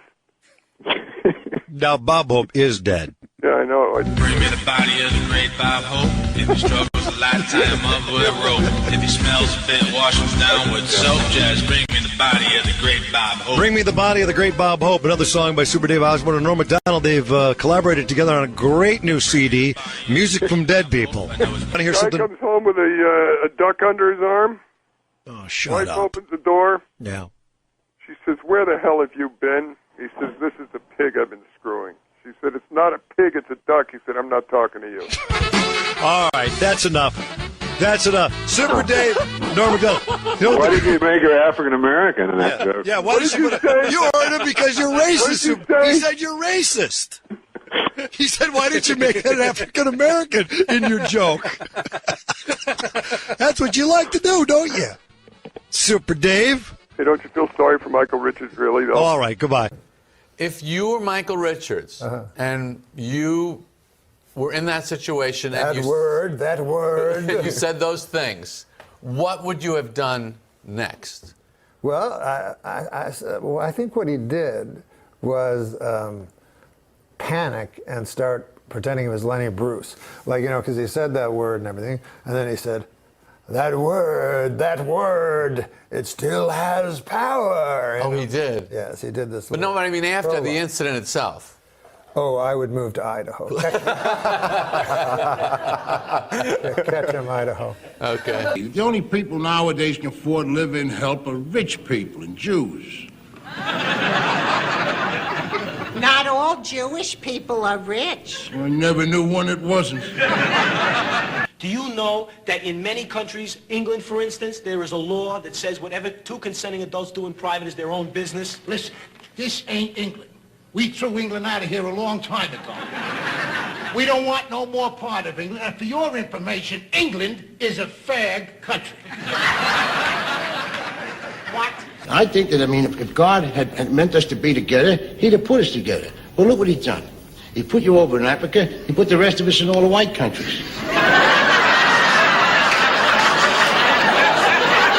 I think most of the audience was laughing with Archie Bunker. Of course. A lot of people were laughing with Rob Reiner, the liberals and the conservatives. Yeah, Archie, you tell them. Well, I think if you were neutral, you would agree with Archie because he was the funnier guy, the lovable guy, and he usually won the argument. Yeah, and Rob had the beard. And he was strident. Yes. Or maybe we're just racist. He had the, I think, best word choice of maybe any comedian I've ever seen. yeah. He intentionally mispronounces words when he that's knows, but he's constantly screwing with you on every level. Right. But his word choice is, he was like Mark Twain. He had this folksy, completely out of time. Model Carrie Otis made news this week when she stated that she didn't want Mickey Rourke showing up at her work. Hey, join the club, lady. You think any of us want Mickey Rourke showing up at our work?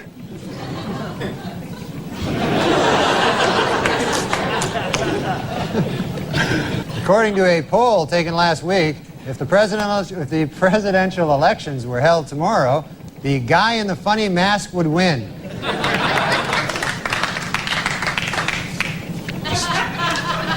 Maybe if I said the word properly. A Cambridge, Massachusetts juror found City Councilman William Walsh not guilty of malicious destruction of property after he removed 2 dildos from a sculpture in the City Hall Annex. Walsh's defense was that he was walking by, saw them, and said to himself, "Hey, free dildos." Look at her. 18-year-old Julie Wozchak will be going to Paris after winning an essay contest sponsored by the Dayton Daily News. She won for her essay, which was entitled, "Why I Want to Go to Paris with Some Old Guy from the Daily Dayton News." Dayton Daily News. Like that would have helped. Okay. Last week, Magic legend, or basketball legend, Magic Johnson. Last week, basketball legend Magic Johnson rejoined the Los Angeles Lakers 4 years after learning he was HIV positive. NBA doctors have assured the league's players that they have absolutely nothing to worry about, as long as when they are guarding Magic, they remember not to have sex with him.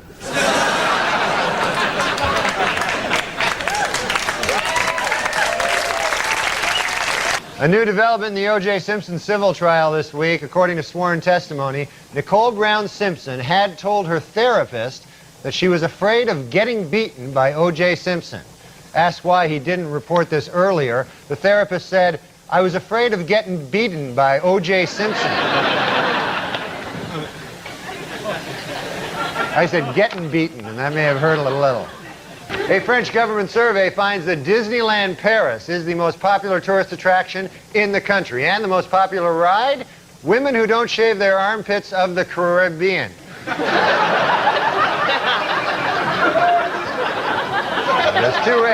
There's two ways to pronounce that, and I got neither. Over the next 2 months, the murder, over the next, what are they?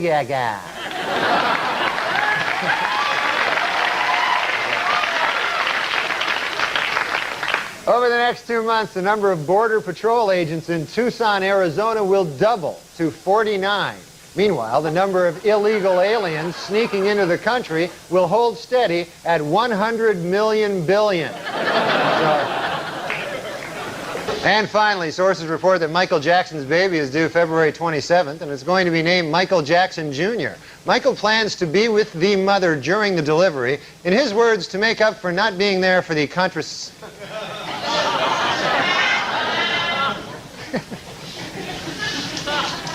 Sources report that Michael Jackson's baby is due February 27th. It's conception. The last word was conception, so. Just hours after, works both ways. Just hours after President Clinton again pledged to clean up the Democratic Party's fundraising operation, the White House announced he will attend a $1 million fundraiser next week. However, spokesman Mike McCurry stressed that at this event, quote, "Donations from Indonesia or other foreign countries will not be accepted unless they are left in a brown paper bag under the sink in the men's room." Unquote. Weekend Update's 1997 survey of the most dangerous jobs in America is out today. The biggest change, last year's #1 West Coast rap star. You know, it'd probably be better if I was over on this camera. Okay, well, now that I'm over on this camera, it'd probably be better if you put the cards over here.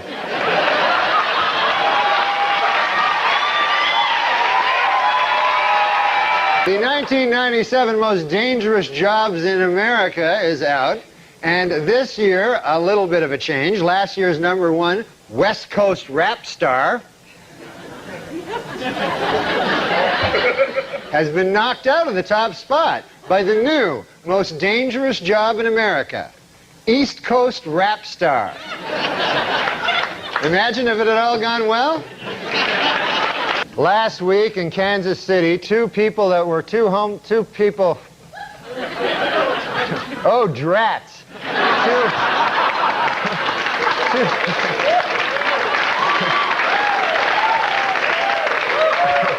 Two homeless people who met at a soup kitchen were married in front of homeless guests at the very same soup kitchen. For those who want to give the couple a wedding gift, they are registered at Kansas City's District 5 recycling pen. Last weekend in Washington, a new museum dedicated to broadcast Bah! The fuck was that?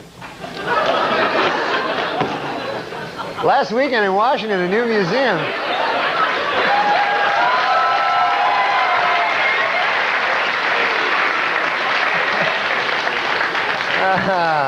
My farewell performance. Last weekend, with the resignation of 2 police officers in Virginia, Vermont, the city's 2,500 residents are now left with only 1 policeman.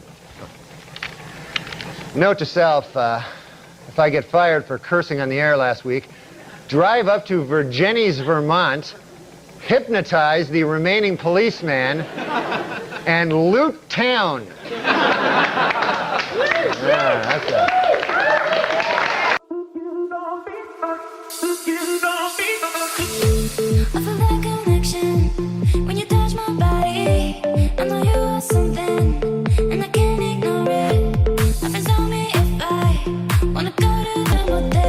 Biggest show right now in the planet is Kate and Ashley plus what? Kate, John and Kate. Spit all over me. That's all right. John and Kate plus 8. You did it. You did it. Yeah. John and Kate plus 8. There's a show called Rock of Love. Yes, Bret Michaels, Rock of Love. Yes, yeah. Bret Michaels, and he had a band called Rock of Love, and he was a big he had a band singer. He had a band called Poison. Whatever. Yeah. And but Poison. Yeah. But their hit song was Rock of Love. So, anyways, the idea is that he gets these ladies. He says he may pardon the McDougalls if they're, if they go to jail, he may pardon them. And then they asked him, they said, what about Hillary? If she, if she is, because she's also a co-conspirator. Yeah, if she gets sent away. If she gets sent away, will he pardon her? And Clinton said, you do the time, you do the crime, you do the time, he said.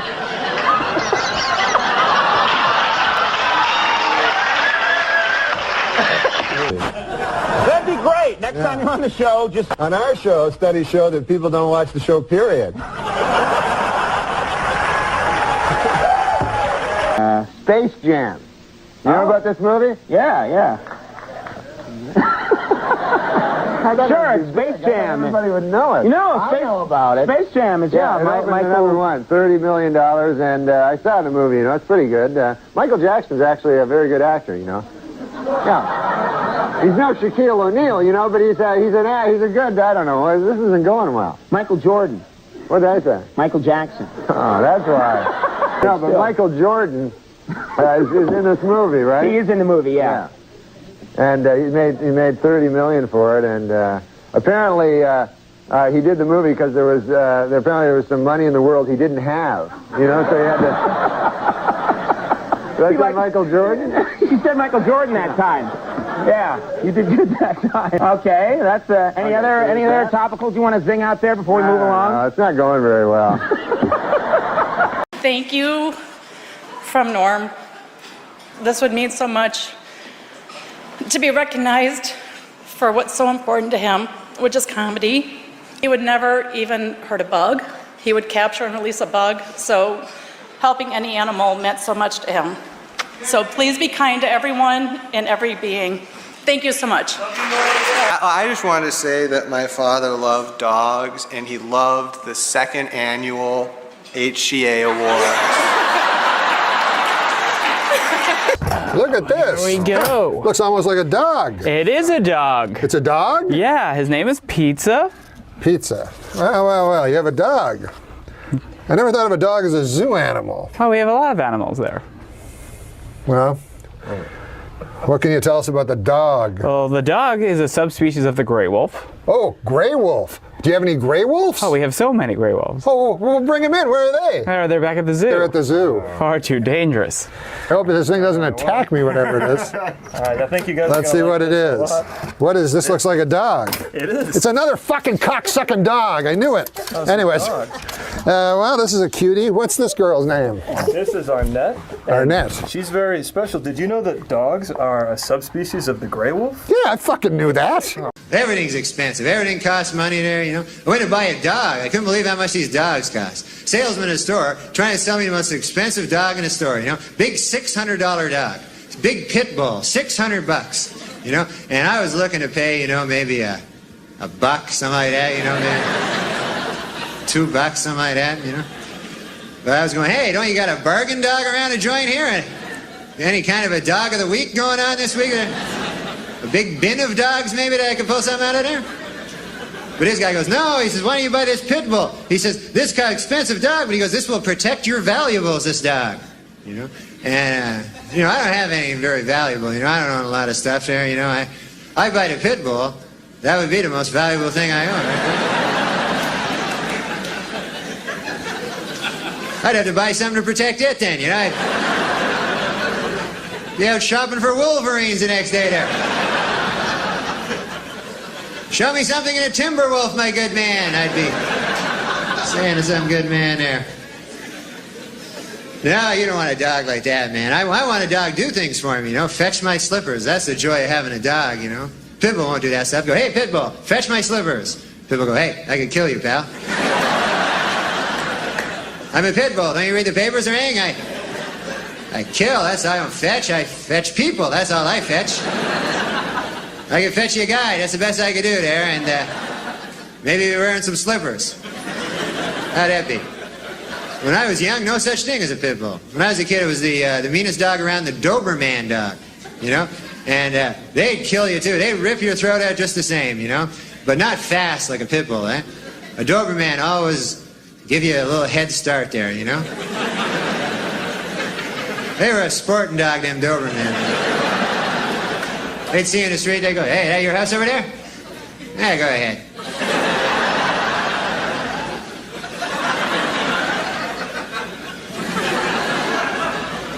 Then they soar through the air and rip your throat out. And do a flip, you know, and you'd be impressed, even though you're dead, you know. Man, look at that flip.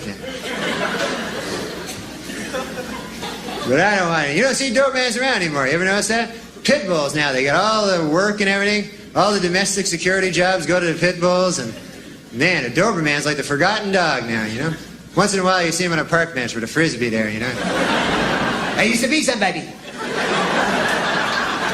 I'm a Doberman. Got a buck? Buck for the Doberman? So I don't get any of those killer dogs, you know. I always buy a dog. When I'm buying a dog, I think to myself, I go, hey, if this dog goes berserk, could I take him? I got a nice wiener dog. I got one of them wiener dogs.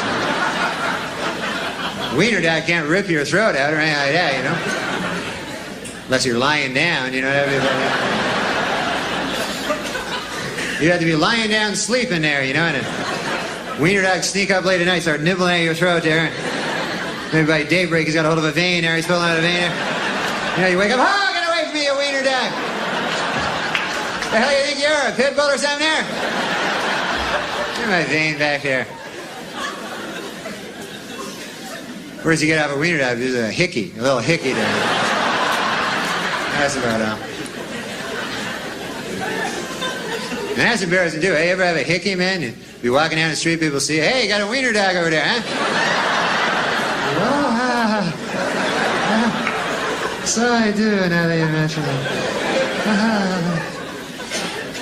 it. Well, a beef-flavored water for dog hit stores this week. And dogs are eagerly anticipating the arrival next month of the newest water flavor, other dogs' asses.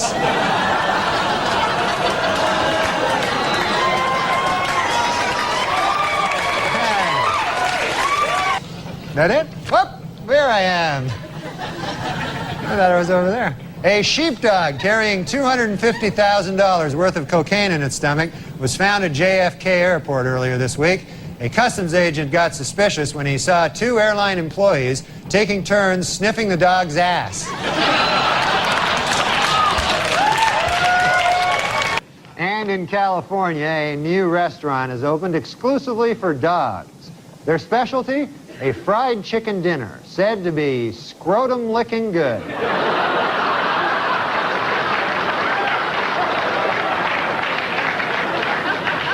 In Oklahoma, sheriff's deputies are using police dogs to sniff for bodies buried on an 80-acre farm.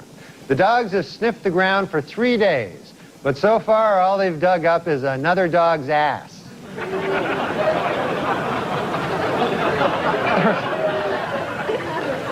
In Topeka, Kansas, the fire department is now using a new weapon to fight arson.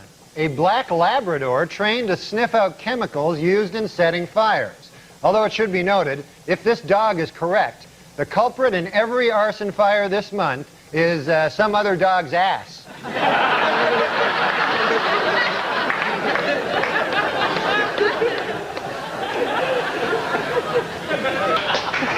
And finally, in California, pet owners.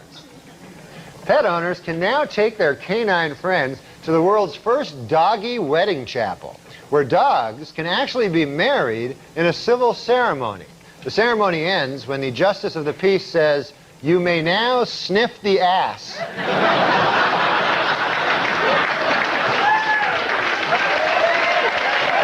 Well, now there is finally a matchmaking service for dogs.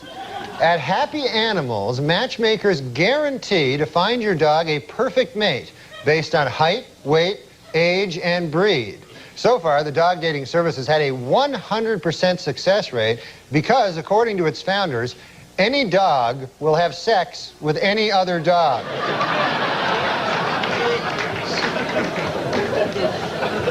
Well, President Clinton received an early Christmas present this week, an adorable Labrador puppy. And presidential historians say that it will be good for his image. According to these scholars, in comparison to a male dog, the president's sex life will seem relatively normal.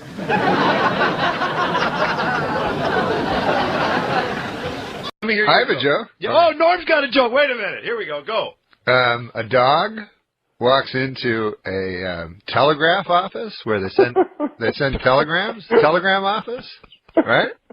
And so the guy says, "Okay, what do you want your telegram to read?" So the dog goes, "Woof, woof, woof, woof, woof, woof, woof, woof, woof."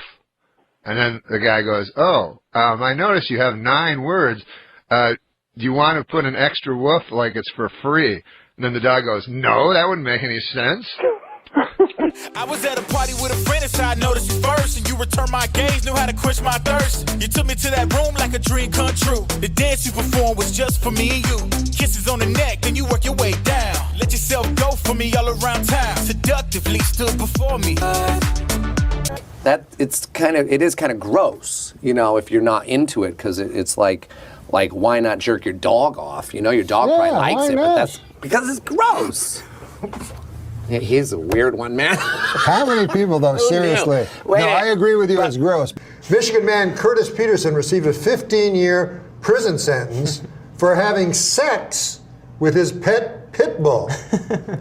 What's that, lassie? Woof, woof. Grandpa got stuck in a well? Woof, woof. Oh, you got raped. You think that happens a lot?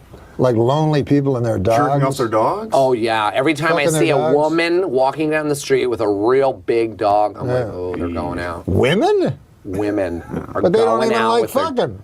They're going out with their dogs. No, they get their dogs to either go down on them. You know, Judd Apatow recently, and I'm apologizing to him. Oh, but his dog is No. sexy. Veterinarians in Colorado have reported that marijuana use is on the rise amongst dogs. They say you'll know if your dog is too high if it starts making a really tall sandwich. They like sweets better when they're high. Yes, I don't know.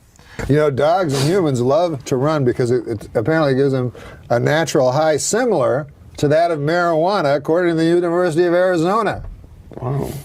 After running what are called cannabinoids, the chemical found in marijuana that gives you a feeling of euphoria, are higher in humans and dogs, and this encourages them to run again. To 7-Eleven for a Slurpee. A good name for a dog is Syndrome. That then when he tries to attack someone, you can yell Down Syndrome. Don't laugh at that. It's not. I mean, it's yeah. That's like it was a little insensitive, I guess. To stop a pit bull attacking her daughter, a Texas man bit the dog. Well, that's an interesting story. A man bites a dog. It's not what I would call news. Man bites dog? Yeah. Used to be dog bites man, right? Yeah. Is that the joke? Yeah. I don't get this. I don't get it. Do you write these for real? Sure, junkyard dogs are mean, but the meanest dogs are generally found guarding concentration camps. And it says here, there's a note. Early versions of the Jim Croce's 1973 smash hit Big Bad Leroy Brown. Do you remember that song? Tell the people about that. No, do you know what you just said?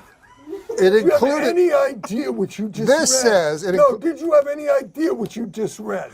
That it was an junkyard dogs. anti-Semitic joke about the concentration camps. No. Oh, Not what do you mean? anti-Semitic at all. No, it's Semitic? No. Well, I know what the problem is. Did you write it? I didn't write that. Who wrote it? They use the meanest dogs. I don't know who wrote it, but I think the problem is that some people might not know what the concentration camps are. So concentration camps were found in Poland. Oh my God! What? Almighty. Oh my God! Concentration camps. Please get my nurse. I swear to God, get her in here right now and I'm reel trying me to away. explain to the folks who know. Did you have too much salt? You know what? This is your first show, and these are the. Well, I don't want to bring up the systemic, extermination attempt against the Jewry of Europe, but this says on this piece of paper that Bad Leroy Brown initially included the line meaner than a concentration camp dog, but Croce decided it was unpleasant to the ear. And it was also offensive to Jews, gypsies, and homosexuals. Little did it matter, Croce would be dead within. As the old refrain goes, people who need people are the luckiest people in the world. And then there's Andy Rooney. I'd like to take a moment to talk to you about people. People are everywhere nowadays. It seems like you can't go anywhere without bumping into some people. People follow you when you're shopping, they ask you for directions, and sometimes they ask you what time it is. People never know what time it is. They have to ask you. There are over 4 billion people in the world. That's a lot of people. And I suppose most people like each other all right, but I don't. I don't like people, and I never have. I guess that makes me bad. Advertisers are always using people to help sell their products. Here's something called cornflakes. It's got a picture of some people on the box. I guess we're supposed to think, well, these people like cornflakes. I guess I will too. But I don't think that. I don't like people, and I don't like pictures of people either. There's even a magazine now about people. It's called People Magazine. This issue has a picture of some fellow's head on it. Bet that's a good article. Here's a box of letters from different people. Seems there's nothing people enjoy more than writing me letters. Here's one from Washington. This one's from Ohio. Here's one from North Dakota. This one's from Paris, Texas. Now, I don't know where Paris, Texas is, but I do know this. I'm getting pretty tired of cities in Texas naming themselves after cities in France. Here's one from Chicago. This one's from Iowa. Here's one from Iowa, too. This one's from Montana. Here's one from some place called Kansas City. Here's one from Wisconsin. This one's from Arizona.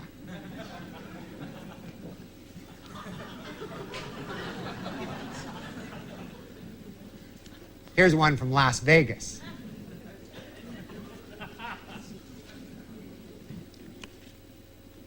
Here's one from Virginia. Oh, and here's another one from West Virginia.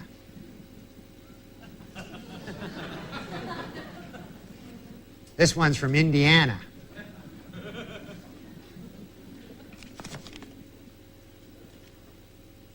I don't know where this one's from, but it's yellow and it has a big stamp on it.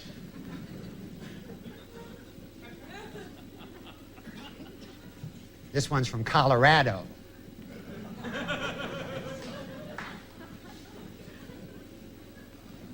Here's one from Michigan. I receive about 100 of these letters every single day. I never open them. I don't like opening them. I set fire to them. Then I pour water on the box of burning letters to put out the fire. Then I take the whole mess and I dump it out my window on the people below. People don't like that much, but I like doing it to them. I suppose that makes me bad. We'll be back next week with another edition of 60 Minutes. Straight to the heart. I went a long time acting like I was a broken apart by you.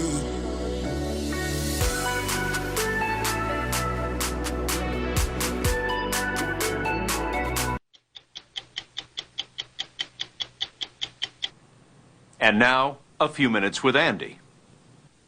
I have quite a few bad habits, which I'm not going to talk about now because I only have a few minutes. But swearing and using dirty words is not one of my vices. I don't use foul language, and I don't like to hear anyone else use it either. It doesn't make me a wonderful person, but I like this about myself, or I wouldn't be telling you about it. You don't hear dirty words on broadcast television very often, except on cable and satellite, because 30 years ago, the Federal Communications Commission banned their use in broadcasting. It was the right thing to do, but I know what words I think are okay to use and which ones are not, and I don't need the FCC to tell me what they are. Later this year, the Supreme Court will be deciding whether some broadcasters should be fined by the FCC for the brief use of those dirty words. They call them fleeting expletives. No one has ever explained what harm dirty words do, but it's like bad manners. I mean, life is a bootstrap operation, and dirty words may not be much, but they diminish the quality of all our lives by just a little bit. I think if the Federal Communications Commission left broadcasters alone, there would be very little profanity on the air because most people just don't want it. And if listeners don't want it, broadcasters wouldn't give it to them. I was in the Army for 4 years. I know all the four-letter words. I just don't want to be reminded of them on broadcast. But I don't want a lot of government agencies trying to regulate what I can say or hear on the air either. Language is one of the best tools ever invented for anything, and English is by far the best language. We should be careful using it, though, so I'll damn well decide for myself what I can say and what I can't say. I'm Scott Pelley. We'll be back next Sunday with another edition of 60 Minutes.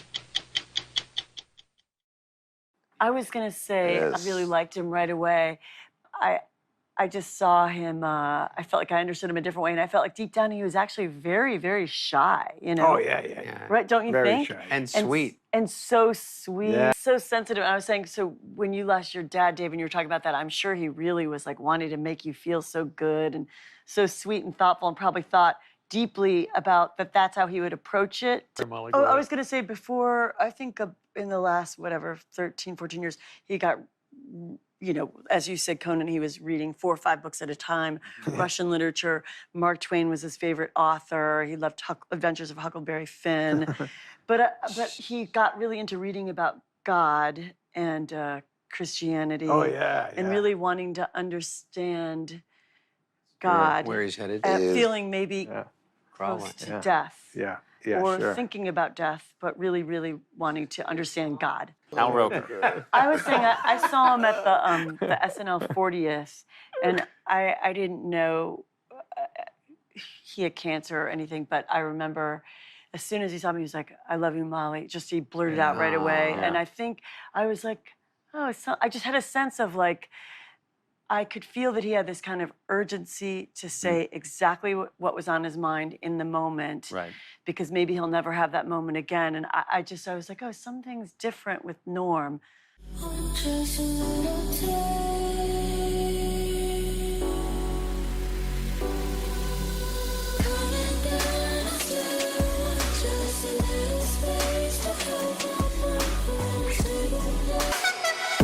Nah, nice to see you there, Courtney. I'm tired. You're tired. Oh, Courtney, Jesus. Come on there. Help me, Norm. Come on, yeah, I'm trying. Oh, help me. I'm trying to help you Help out, me, Courtney. help me. Get off of me! No, okay. Get off of me. Okay, I will, Courtney. All right. All right, well, yeah.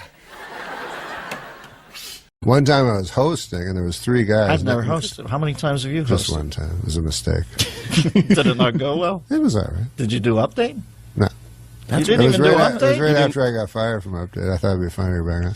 But anyways, so there were three guys doing music, you know. Yeah. And I don't know music. I just know old music. Like again, Lauren would go, "Who do you like?" And I go, "You like this guy." Bobby Goldsboro. Yeah, Bobby Goldsboro. Eddie Cantor, is he around? And Lauren go, "You've got to go," you know. So who'd they have on? Very hip. So they young had kids. hip guys that everyone else knew except me. It was Snoop Dogg. He just changed his name, and he was angry because I kept getting it wrong. It used to be Snoop Doggy Dogg. It was Snoop Dogg and Eminem and Dr. Dre. That's a pretty heavy lineup. Yeah, but to me it was 2 black guys and a white guy. So I go to introduce them. You're beautiful. And they were all just trying to get this into the barn. Don't go black white on. They were all standing like in I'm out rap. there with Francis Farmer. You're about to go up and take me with you. They were standing in rap positions, as you know, like against, and I'm about to introduce them. So they're standing in that rap position where it looks like they'll either start singing rap or pull a gun and kill you. So then I go, as a joke, I look at them, because I remember this is kind of a Letterman-y thing to do, but I go, "Fellas, are you ready? Are you ready?" Which forces them to go shake their heads slightly. Even though they're in this crazy, dangerous They're all posed up. all posed up. So I thought that was funny. But then I learned later they were geniuses, and I should have befriended them rather than... I was just talking to Dre backstage. I don't know if he's a real doctor, but he did prescribe me some stuff. So I don't know. There he goes. And that leads us to our first special merit award of the night. Ladies and gentlemen, for nearly 30 years...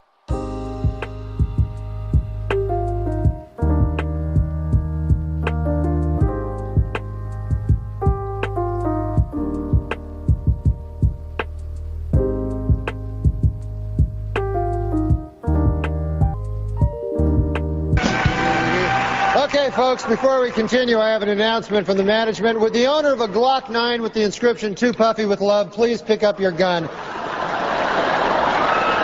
It's at the hospitality suite. Hey, how about this? The Dalai Lama said that killing in the name of religion is unthinkable. Hey, thanks, Dalai Lama. I'm sure everybody will fucking listen to you. No one listens to the Dalai Lama. No one. He doesn't have a wide Like the reach. head of another church is going to listen to the Dalai Lama. Oh, whatever. Everybody's good. I remember one time there was a news story that the Queen of England had to take a pay cut. And by God, my grandmother, what'll Lizzie do? You know? What explains that? What explains that? Well, I suppose a royal has been designated as God's anointed representative on earth, much the same as a pope. So you place their well-being and their safety and their significance above your own. I mean, in a way, it's a useful metaphor, isn't it? Because otherwise you're taking your own life seriously, your own frailties, your own flaws, getting stuck in traffic and irritated. If you can just focus on the majesty of the Queen, the splendour, the pageantry, rolling down a red carpet and whatnot, it makes you feel like, oh, at least that's all okay. So the idea of that being attacked is almost like God's potency has somehow been diminished. And what do you make of the people that are in this position, the Pope or the Queen or the Dalai Lama? Do they believe it? Well, I met that Or are Dalai they Lama. willing to go along with I it? like him. The Dalai Lama? I'm around with, but I met that Dalai Lama. Now, I think for all people in positions of authority and power, the true power is to serve. True authority is to serve. True leadership is to serve. So people that are in positions of privilege and then don't serve, I think that's corruption. So me, I'm not really down with the Pope or the Queen or any of them. Dalai Lama. But the Dalai Lama was born the Dalai Lama, right? Yes, he was. Because Explain to the folks at home how he was chosen. What happens is, if you, like the Dalai Lama, one dies, you've got a Dalai Lama, he dies, you've broken one, now you've got to get another one. So the most prominent monks of the Tibetan Buddhist community all come together, meditate by a sacred lake and do some ritualistic burnings, and they are led by smoke and by dreams to where the new Dalai Lama will reincarnate. They go to the village and they talk to all the boys that have been born that are aged between 0 and 2. They take with them artifacts that belonged to the previous Dalai Lama. In the case of the current Dalai Lama, they took a walking stick and I think some kind of shirt or something, and apparently the new Dalai Lama Plus, this time it's personal, see that walking stick and say, I'll have that. Like, it was on it like a bonnet. Bang, give us that, that's mine. Like, and they went, oh, here he is, Dalai Lama's back. So then they take him off, they inculcate him in the ways of Buddhism and that. And Now, yet, if I said that in a child abduction hearing...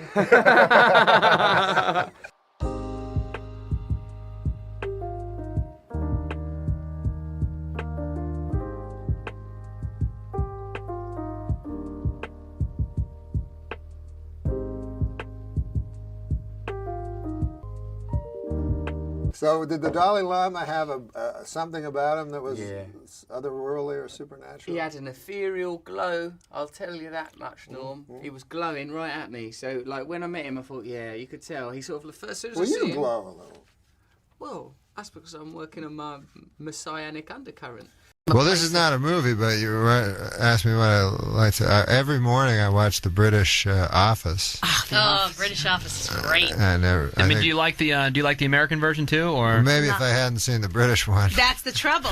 It's like the full Monty. It's so smart and funny, and then we have a tendency to junk it up, dumb it down. Yeah, but see, there's a for me there's a couple differences. One, I mean, Steve Carell I think is great. He's fun. His character is just interesting, and the whole fact that it's like in middle of nowhere, Pennsylvania, is funny to me for some reason. And then the other character, I mean, the whole thing between the receptionist and the other guy, Jim, is interesting. And the guy who, for me, makes the show even more than Steve Carell is what's his name, who was in 6 Feet Under, who plays the weird guy. Oh, yeah. But have you seen the British Office? Yeah, I have. I think I think it's the same concept, just a different show. I think here's the fundamental difference. I think that doesn't make the American one work. Where do you see that? It's on BBC America. Faulty Towers is on there. All these great things. Yeah. But in the British Office, the idea was that a documentary crew came to this paper company, and the David Brent, the boss, had illusions that he was a entertainer. He was a star, right? And so he was giddy when this and he was trying to use it to showcase his talents. Right. In the American Office, that's not true. Steve Carell is not funny. You know, but I mean, he's funny. He thinks he's hilarious, and he thinks he's like everybody loves him, and he's this great cut up in the office. But the difference is that Ricky Gervais actually is funny. You know what I mean? Yeah. So when you're watching the British Office, you're going, well, I would be laughing at Ricky Gervais, you know, even though nobody else is. Right, you'd just be annoyed by, like, the Steve Carell guy. Exactly. Yeah. Right. All right, thanks, David. Do we want to get into it? Is this interesting, or is it just boring? It's very interesting. People love The Office. Sure. You know my favorite moment in The Office is? Yeah. When David Brent says Gareth, has cars and does karate, and then does them in opposite. Yeah. He says, talk about it, and he starts talking about his karate, and he does the car, and then he doesn't change. I'm scared of letting go.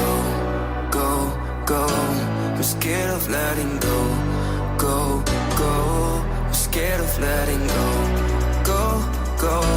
I'm scared of letting go of everything, and I'm scared of letting go. Now, in The Office, you do a joke about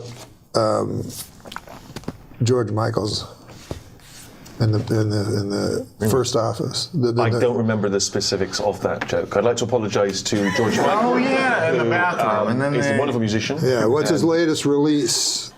It was running down the wall of the bathroom. Yeah. Right. I think I heard Matthew Perry once in an interview. I think basically said he invented sarcasm. I think he said that.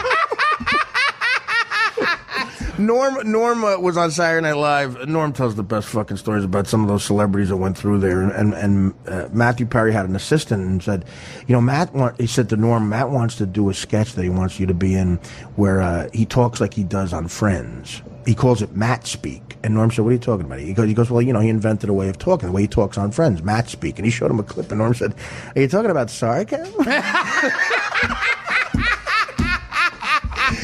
Matthew Perry called sarcasm. He renamed it Matt speak. Hilarious.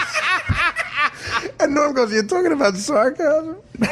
What about the black-eyed couple, Gil? They should have just said to him, oh, that was really good.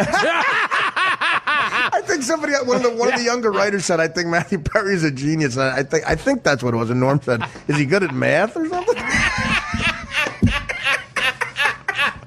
Harvey Weinstein was holding court. He was talking about he had seen that scene of alternative comedy, and he'd seen somebody that everybody, you know, was kind of at that moment was the king of that. That's all.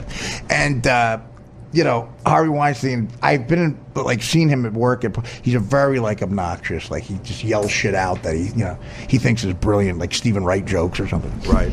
You can't have everything. Where would you put it? Stuff like that. So he says this guy's name, and Norm's sitting there. He's on with Lorne and everybody, and and Harvey Weinstein says this person's name and goes, I think Sons is a genius. And then he looks at Norm and goes, Norm, what do you think? And Norm goes, is he good at math or something? And it's like, okay. All right, Artie, first things first. You and Chris Farley on the Dirty Work set. Oh, wow. Dirty Work was his last movie, Farley. Right. And in between shooting Dirty Work and dying, he did Saturday Night Live. He hosted it. So Norm said he's out of control. You got to come to the after party to help me watch him. That's how out of control he was. I was asked to watch Norm MacDonald and Artie Lang are babysitting. Yeah, exactly. Right. So Norm leaves for a couple of minutes, and I see Chris disappear into a bathroom with Andy Dick. True story. 5 minutes he's in there. He comes out giggling. Norm comes back and goes, what's going on? I go, bad news, man. He went into a bathroom with Andy Dick for 5 minutes, and, you know, there's only two reasons a guy goes into a bathroom with Andy Dick, and neither one is good. And without missing a beat, Norm said, holy fuck, I hope he's high. So, good news, he was high. Speaking of Norm. There he is. You and Norm. Yeah, well, there's a few guys I could point to who helped, took a chance on me when I was either going to go to the joint or rehab, and it was Norm, Howard, and Quincy Jones who did Mad TV. We did a buddy comedy together. We met at the audition. I got terrible reviews when it came out. My hometown paper said Artie Lang has all the charm of a date rapist. True story. That's what the guy said in the review. So Norm said to me, hey, man, that's fucking great.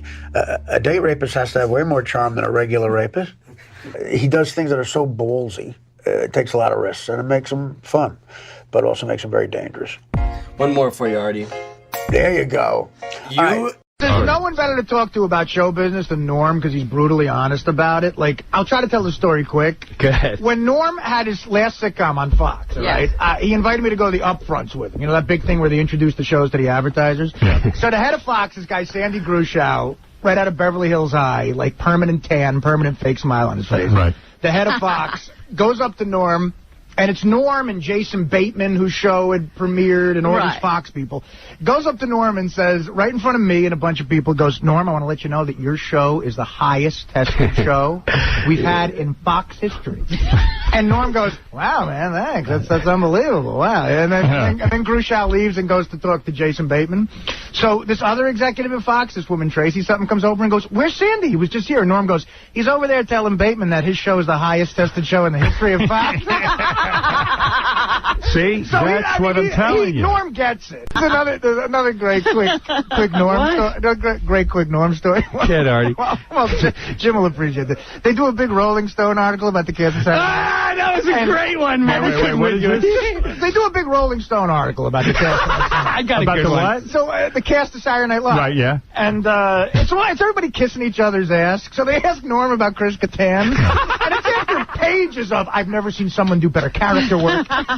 Norm's quote is, he seems gay to me. He goes, I've never met a guy who said he wasn't gay. He seems so gay. But I guess he says he's not gay, so whatever. Hey. Feelings flowing up and down, picking up the pieces that you left behind, hitting a new type of flow, breathing in the smoke and clearing up my mind. The thoughts of you, I never knew what the hell you got me into. The fuck do you mean? Oh, I love that. You want to hear?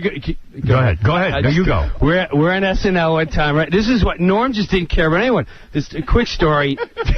Pamela Anderson is on, and every time a hot chick would come on, Kattan would go over the top to like, oh my God, he'd write a sketch. We're gonna make out. Right. She's hot. She's with Tommy Lee Hammer. Back off. Yeah, right. I mean, come on. So he writes a sketch, and they do this sketch where it's the Twilight Zone when everyone's in pig face or something. Right. So that's the goof. So me, Kattan, we're all in it, and Norm is the guy who's got to go, imagine if you will. And Norm doesn't read sketches, and he's a pro. Right. So he would rehearse it and go, hey, imagine if you will, second time, and Kattan would go, my God, you don't even sound like him. Why would you do that? And I would stand and go, Norm, you gonna hit him back? Like, you gonna say something to him? You just gonna take that from this guy? Now we go to a dress show, which has an audience, and it's being filmed. Right. And again, he starts punking into Norm on the set. Right. He's going, oh my God, Norm, you gonna do it right? It's my only sketch. Oh, you don't sound like Rod Serling. Hey, imagine, 10, 9, and we're on. Hey, imagine if you will. He knew the deal. Right. Now we go to air.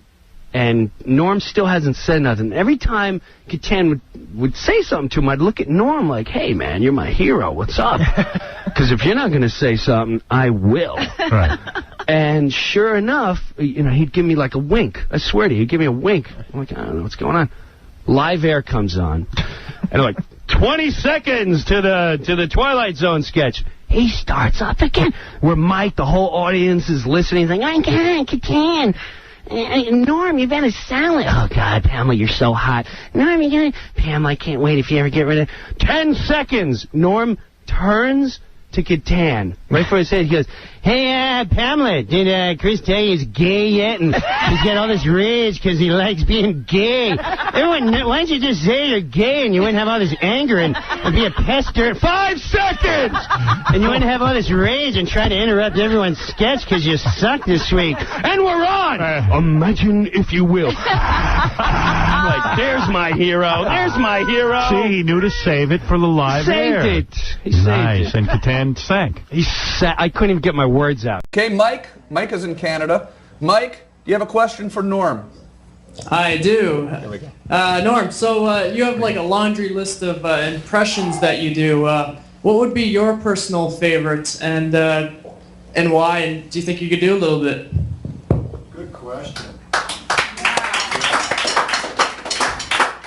I can do Richard Farnsworth is my favorite guy to do. Yeah? It's your favorite one? Yeah, Richard Farnsworth. Wait, who's Richard Farnsworth? Is that An actor? Yeah? From The Straight Story and The Grey Wolf. Oh, yeah, Richard Farnsworth. Okay, yeah. Here's a Richard Wait, don't get rid of him.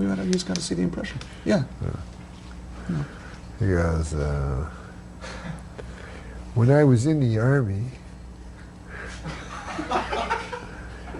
they made me the gunner because I was a good shooter down in Mississippi. I didn't know too much about it, but I would shoot. We had a scout, his name was Jim, And he was a prize fighter, and that's why they made him a scout, because he was fast. Well, one time he got trapped behind enemy lines, and he come back, and I saw something move, and I shot. And I saw something move again, and I shot, and then it stopped moving. The next day, they found old Ed, and everybody thought the Germans did it, and the people thought the Germans did it. Everybody thought they did it, except for me. That's it. I love that impression. Yeah, Richard Farnsworth, ladies and gentlemen. It's like he was. No, it was like he was sitting right here. Yeah, there's not a lot of money in it. Let's be honest. Now I was watching. I couldn't sell it to Frank Caliendo. Is it really my fault? 'Cause you try to hit me with your pity till I can't trust, but I still push on. Got me changing my ways, trying to fix it. Everyone in the unit thought a German sniper had taken him. Everyone, all these years, everyone but me. But I never worked out or anything like that, because, you know, I always felt like you can't, like, if you're a dude, you know, you can't really, the ladies don't seem to care, at least that's what they say. And then also, I don't think you can get like a perfect body. I think if you're a lady, you can get a perfect body. But if you're a dude, I don't think you can get like a perfect body on account of you got like every dude seems to have one of those like a sack, you know, a sack, right? And so, no matter how perfect your body is, if you got a sack, you know, it doesn't look very good. You know, you don't have a good-looking body, basically. You know, no matter what. Like, you show me any dude, go, hey, look at that guy's body. I go, good God, what's that fucking thing? That guy's got a sack on him. You know? It's not a good-looking body.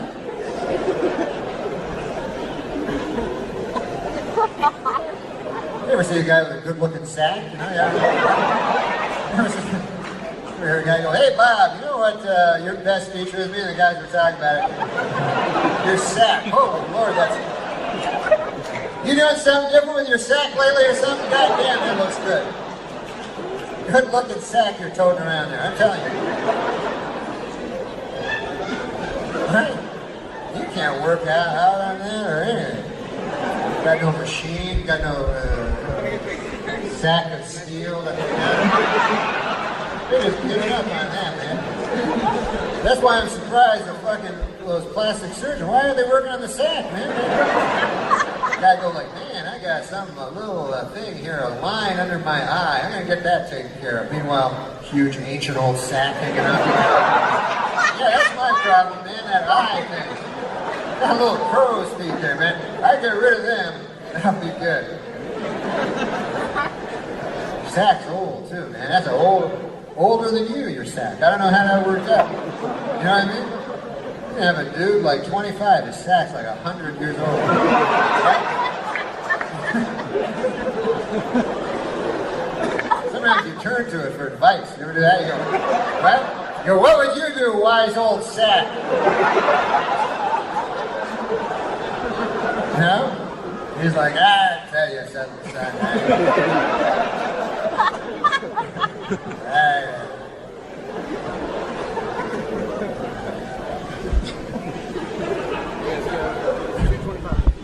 There's an old guy's sack, like old guy's sacks are really old, because they're like 80, their sack's like 400 or 500 years old. It's like a fucking old, like a tree or something. It's not like a tree, but trees are old. I read that in a book. Know that in this day, nobody's gonna change. You won't ever leave. On my mind again, I'm still not tired of it. Can make you want me. And I may act okay, say things will stay the same. Say I'm all I need. You know, there might be some good news about Schwarzenegger's illegitimate child. Being the son of a governor and maid means that this kid is going to be great at cleaning up this fiscal mess we're in. That's right. Now, folks, I don't like to brag, but like Schwarzenegger, I did a little bodybuilding back in the day, too. But I'm guessing you guys wouldn't want to see that, though, would you? Okay. All right, sure.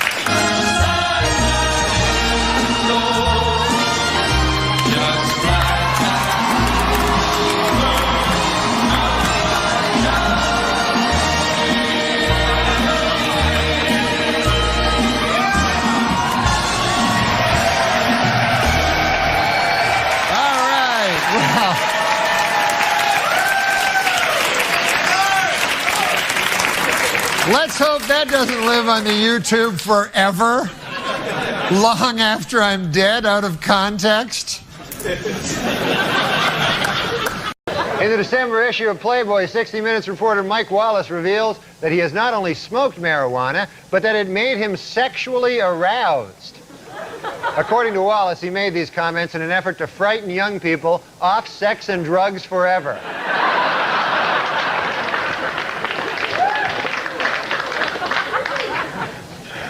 In an interview this week, Bob Dole said he is strong enough to handle the pain of losing the presidential election, although he did admit that the shock of winning would give him a giant heart attack. At a veterans hospital in the Bronx yesterday, 4 Playboy playmates were on hand to wish the residents a happy Valentine's Day. One veteran who was there called it an afternoon of, quote, hellish, agonizing sexual frustration.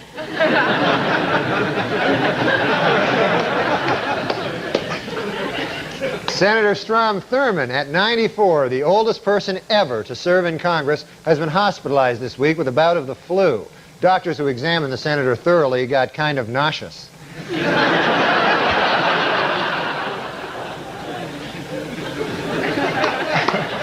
Embattled House Speaker Newt Gingrich may finally have solved his financial troubles. On Thursday, Gingrich announced that former Senator Bob Dole has loaned him the $300,000 needed to pay his ethics committee fine. And today, more good news for Gingrich. Dole has already forgotten he loaned him the money. According to prosecutors in Tulsa, Oklahoma, Henrietta Collins, a 90-year-old widow, was bilked out of her life savings by the trustees of her estate. Note to self, forget trying to bilk Henrietta Collins out of her life savings. Some dirty bastard got there first.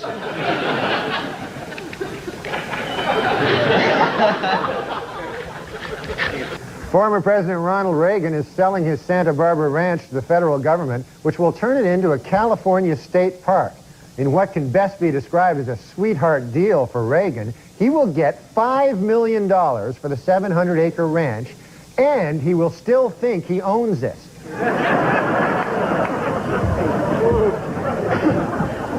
The rich get richer, you know? Ridiculous.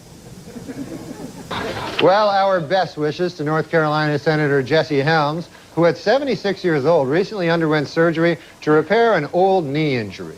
Doctors say the senator will no longer need his cane for walking, but Helms says he will continue to use it to scare off young whippersnappers. Nothing better than a cane to scare off young whippersnappers. Finally, in entertainment news, there are rumors that actor Don Johnson is dating 71-year-old San Francisco socialite Denise Hale. An observer who spotted the couple necking in a restaurant will have trouble getting an erection for the rest of his life. Former First Lady Barbara Bush published her memoirs this month. Readers were shocked by her revelation that while living at the White House, she had sex with former President George Bush. Former First Lady Nancy Reagan reports that her husband has been relaxing at their ranch, riding horses and chopping wood. Sadly, eyewitnesses report that he was actually riding wood and chopping horses.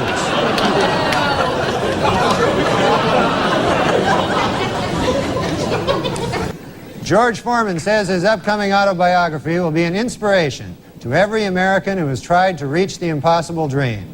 And in a related story, former heavyweight champion Michael Moorer says that he wants his autobiography to be an inspiration to anyone who's ever been beaten up by an old man.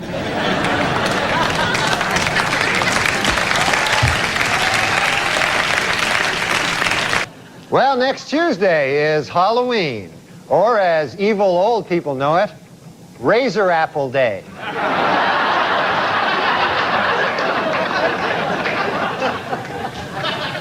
A new study shows that a few simple tests may be able to determine which elderly drivers are most likely to have accidents. Sadly, the tests all involve a lot of old people driving cars into trees.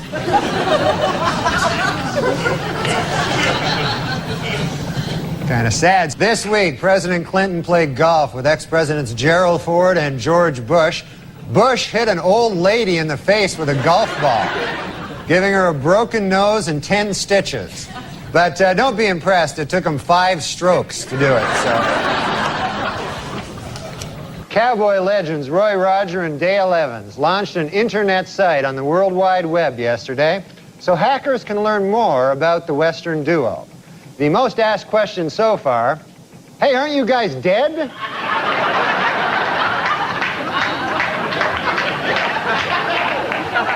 And now Weekend Update would like to wish a happy birthday to comic legend George Burns, who turned 100 years old today.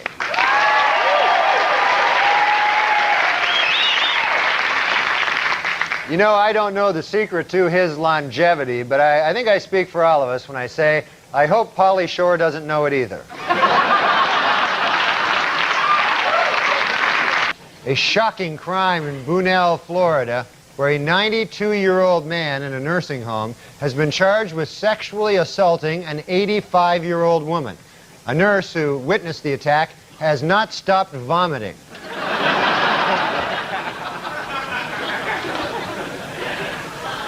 In other political news, Texas billionaire Ross Perot announced this week that if his party wants him to run for president, he will. According to Insider, it is the first step in Perot's plan to waste the last few years of Bob Dole's life. This week, after 50 hours of failed budget talks with Bill Clinton, a frustrated Bob Dole said, quote, we ought to have a new president, and added, and he should be a really, really old guy. Finally, some good news. According to her doctor, legendary actress Katharine Hepburn is recovering nicely from her recent illness, and they have even upgraded her condition to decrepit. So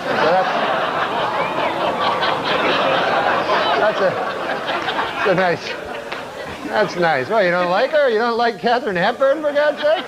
And come to think of it, I got addicted to you. Oh, no, no, no.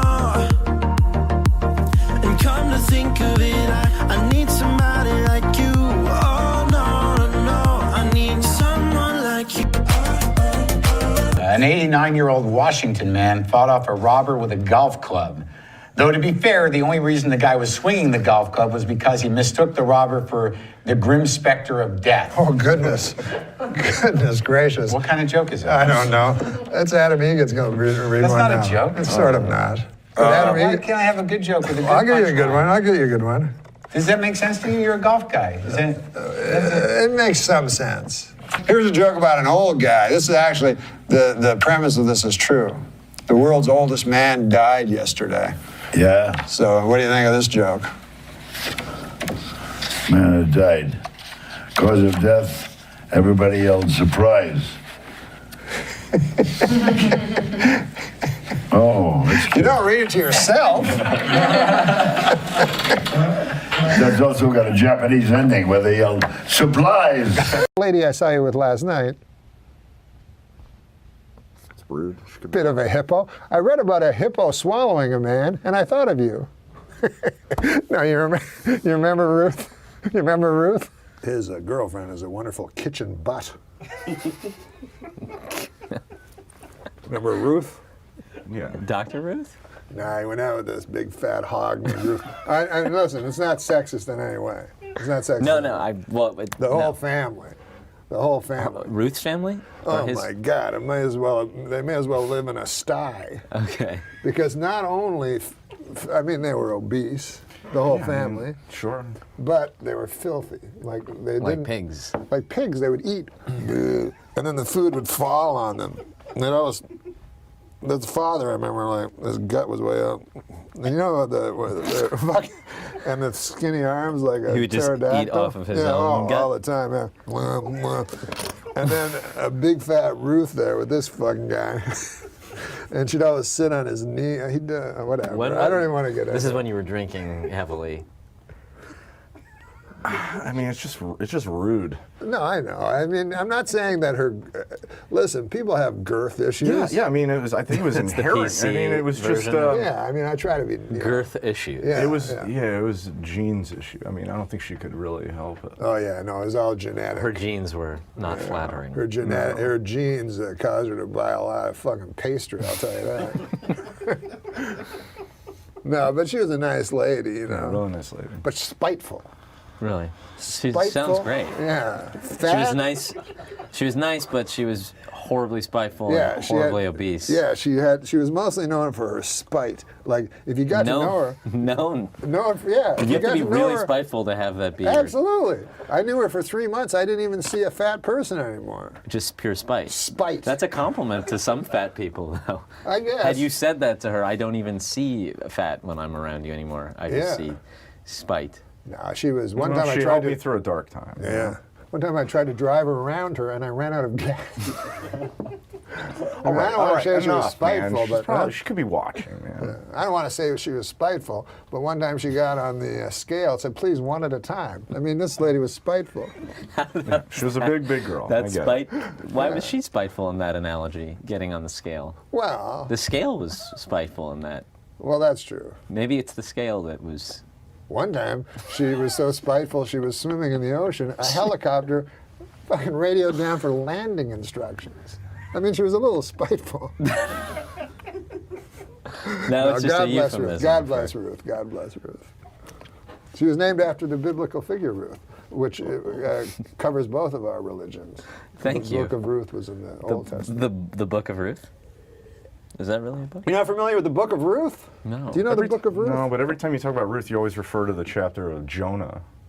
That's true, yeah. The whale. Yeah, that's my little joke. And it's not a whale, it's a big fish. Jonah? Yeah, it wasn't really a whale. It was referred to as a big fish, and then people thought That's less whale. offensive. I don't even think a whale's a fish, is it, Steve O'Donnell? It's a mammal. It's a mammal. Yeah. What is a mammal? What's a seal? It's not mutually exclusive. I mean, you can be a seal whale has to and a breathe air, right? Yeah. So it always has to have That's its a mouth mammal. near the ocean. Like, what happens in the ocean? What happens to us in the ocean? We drown and die. That if you do it wrong, if you think you're not a mammal. But a seal, though, does it just hang around the how does it get up? How do they get up on those buoys? It's a shimmy. They're shimmy. They must be just pure muscle, the way Ruth's pure spite. Yeah. All right. Pure blubber. Okay, you know. No, what? He's going out with a nice girl now, though. No, she dumped me. Oh, that's right. I'm sorry. Wow. Yeah. Oh, no, that was your hobby. No, but you fucking animal. No, I'm kidding you, man. I'm kidding you.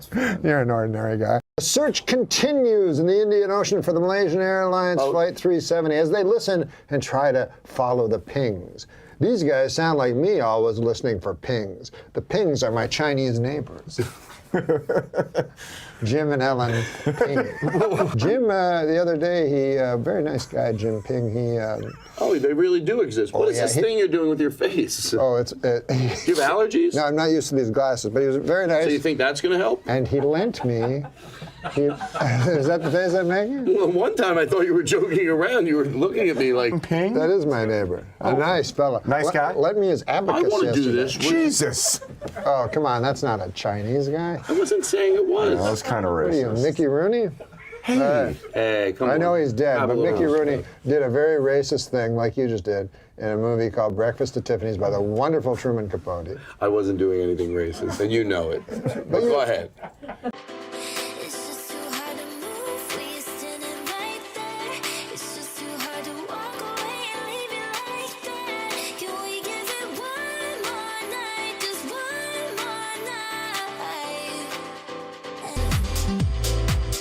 I was just doing like someone. I like Audrey Hepburn. I don't think of her. I don't whack off when I think of her, but she had style. Thank you. Thank you. I want to thank you for saying something that's been on my mind for a long time. You like her too? Sure. Yeah. She was class. No, I was thinking about... Audrey Hepburn had class, but Katharine Hepburn could hang with the fellas. Thank you. That was a better time back then, right? Huh? It wasn't, so don't get me started. No, it was a worse time. You know why? They took care... Because they had separate water fountains for the black people and the Chinese people. What? You know, and what did they do back then?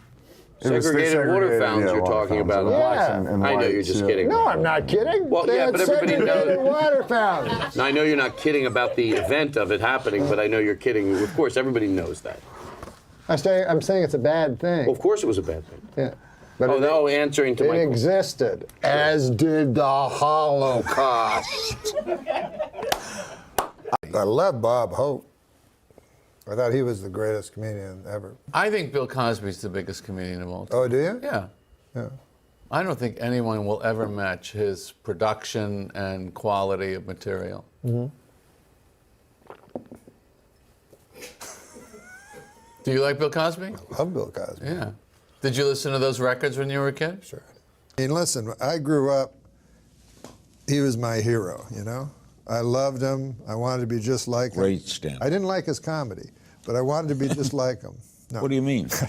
You're sick.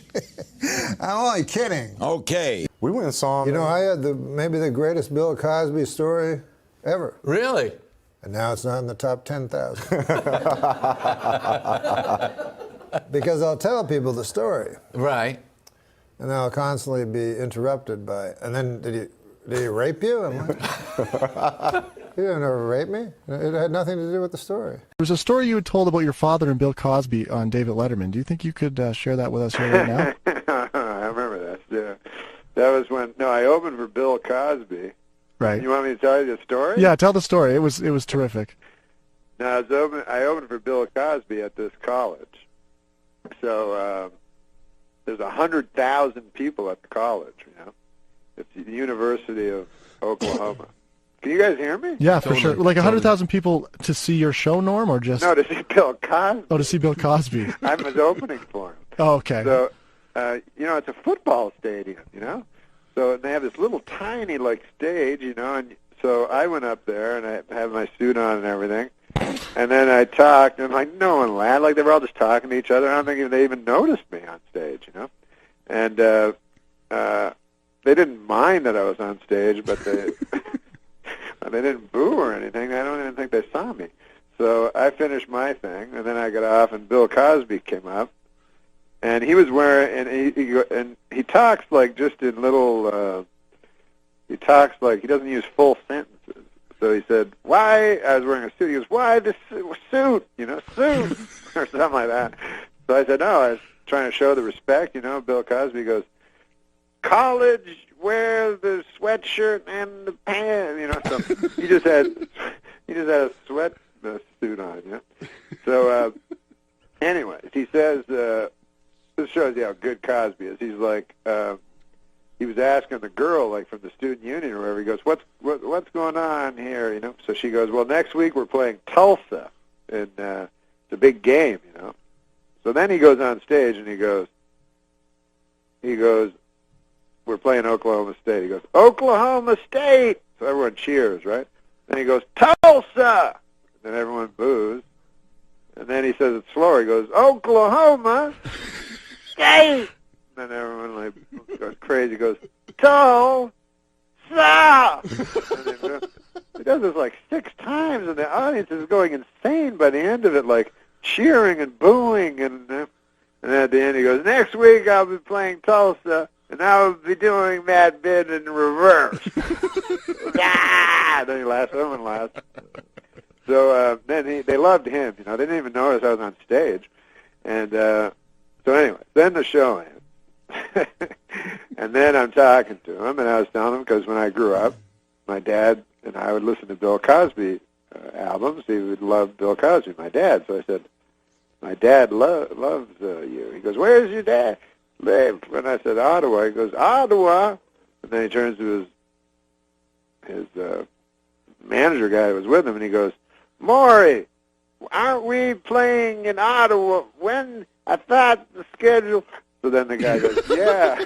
He goes, we're doing it in August. He goes, yes, take the man's name down, and we will. And so then he says, I will meet with your father, take him back, and we will speak. And I will put him in the front because he will like to be. And then after, and so just put the number down on the paper. So then, like, I go to write the number down, and it occurs to me that my father's dead.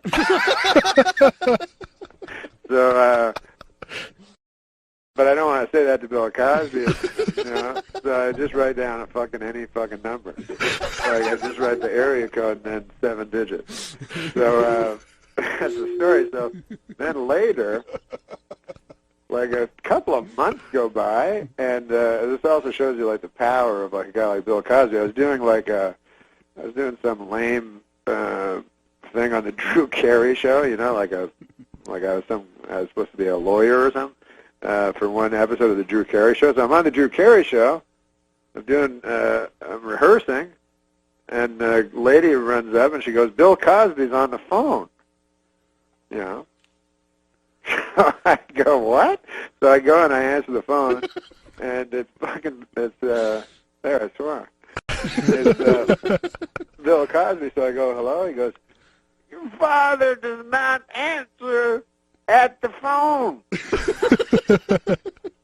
I phoned the number, and the phone rang, and then another voice came that was a machine. And it was a person saying that the number was not used by a person and all this, you know. So I'm like, instead of just telling him, I just said, no, that's the number. That was all. I didn't know. It was impossible for me to say. But so anyway, that's the story. And then I told that story on Letterman once, and I guess Cosby saw it, and then the next day, this was when I was working at Saturday Night Live. The next day, I went to my office, and there was like 300 like things of flowers. There was flowers like everywhere in my office. And then and then about 5 days later, like I found there was a little tiny card on one of the flowers, and it said, "I hate to be the one to break." I'm doing his voice, but it said, "I hate to be the one to break it to you, but your father is long since dead." So that's the story. God damn, that was a long story. But it was good. It was good. Have you had any contact with Dr. Cosby since then, Norm? The doctor, yeah, Dr. William H. Cosby, E.D. Yeah, that's him. No, I've never talked to Bill Cosby since then. But I love that guy. How much are you bothered by the fact that this comedian who you really thought was great turns out to be this person doing horrible things? Do you separate his work from the person? Does it taint it at all? Not at all. Not because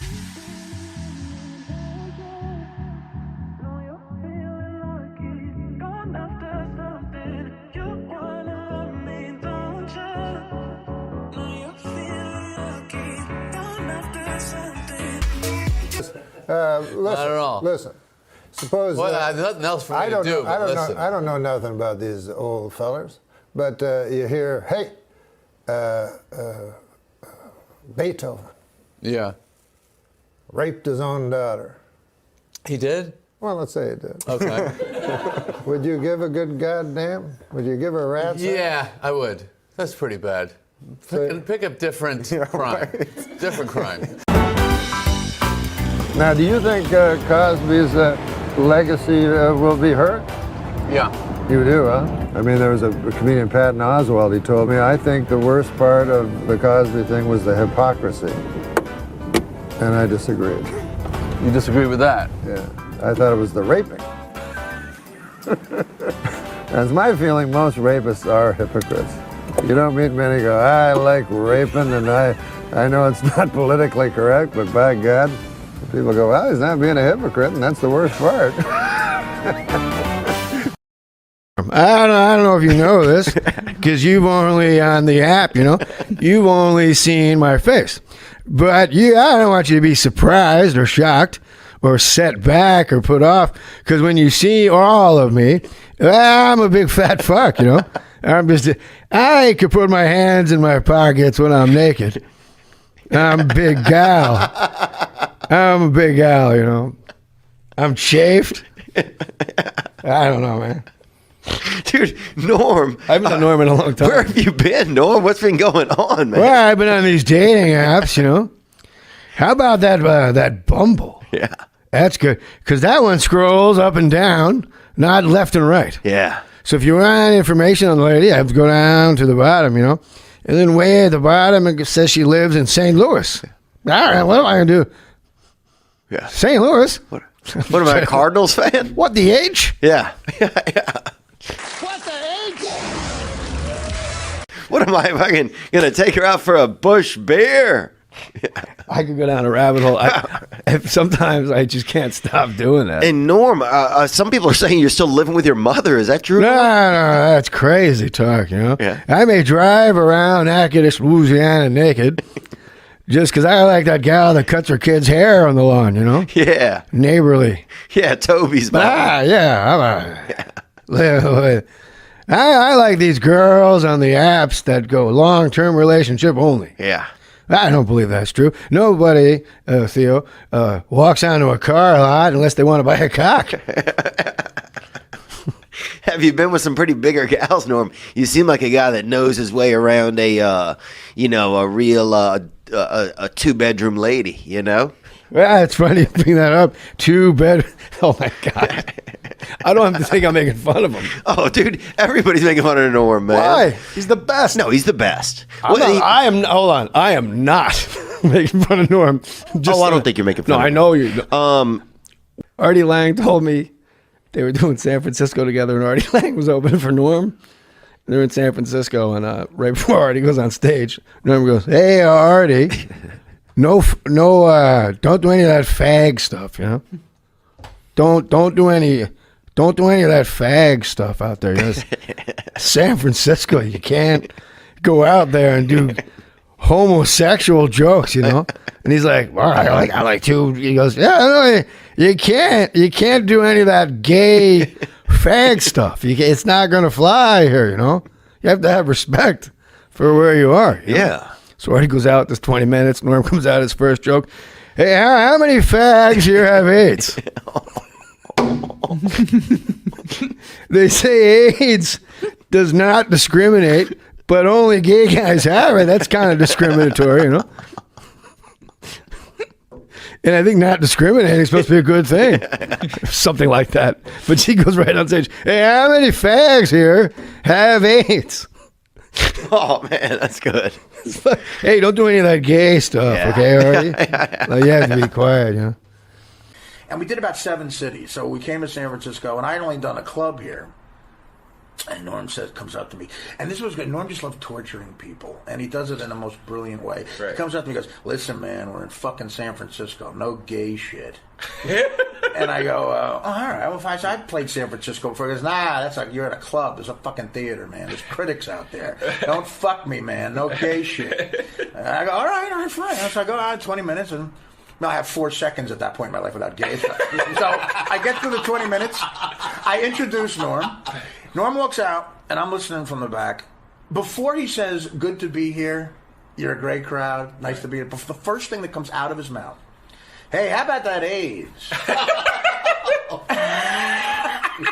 He goes, I read all this bad shit about AIDS, but then I read that AIDS doesn't discriminate. And that's kind of nice. And then 10 seconds goes by, and this is what you hear him say, where are you going? Oh, God. What a puppeteer, man. What a puppeteer. I love him. Yeah, I'd love to be in his head for a minute. And he reminds me of a Midwest and of he reminds me of so many characters that you just don't see anymore, Well, yeah. I mean, you never have seen a guy like that. Yeah. It's always been off the beaten path. Yes. Guys like Norm, guys like Colin Quinn, guys like Richard Lewis. Think of how much they had to bomb before they found a theater of people that came to see them regularly. That mastered that. Because it's such a finite frequency.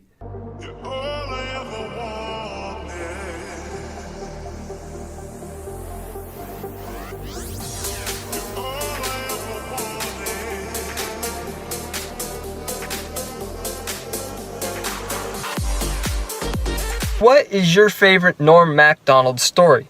I have a feeling I know what you're gonna say, but who cares? Tell the story anyways. We all love it. It's the best story ever. I don't know what story he's talking about that he thinks he knows. I'm going to tell him my favorite Norm MacDonald story.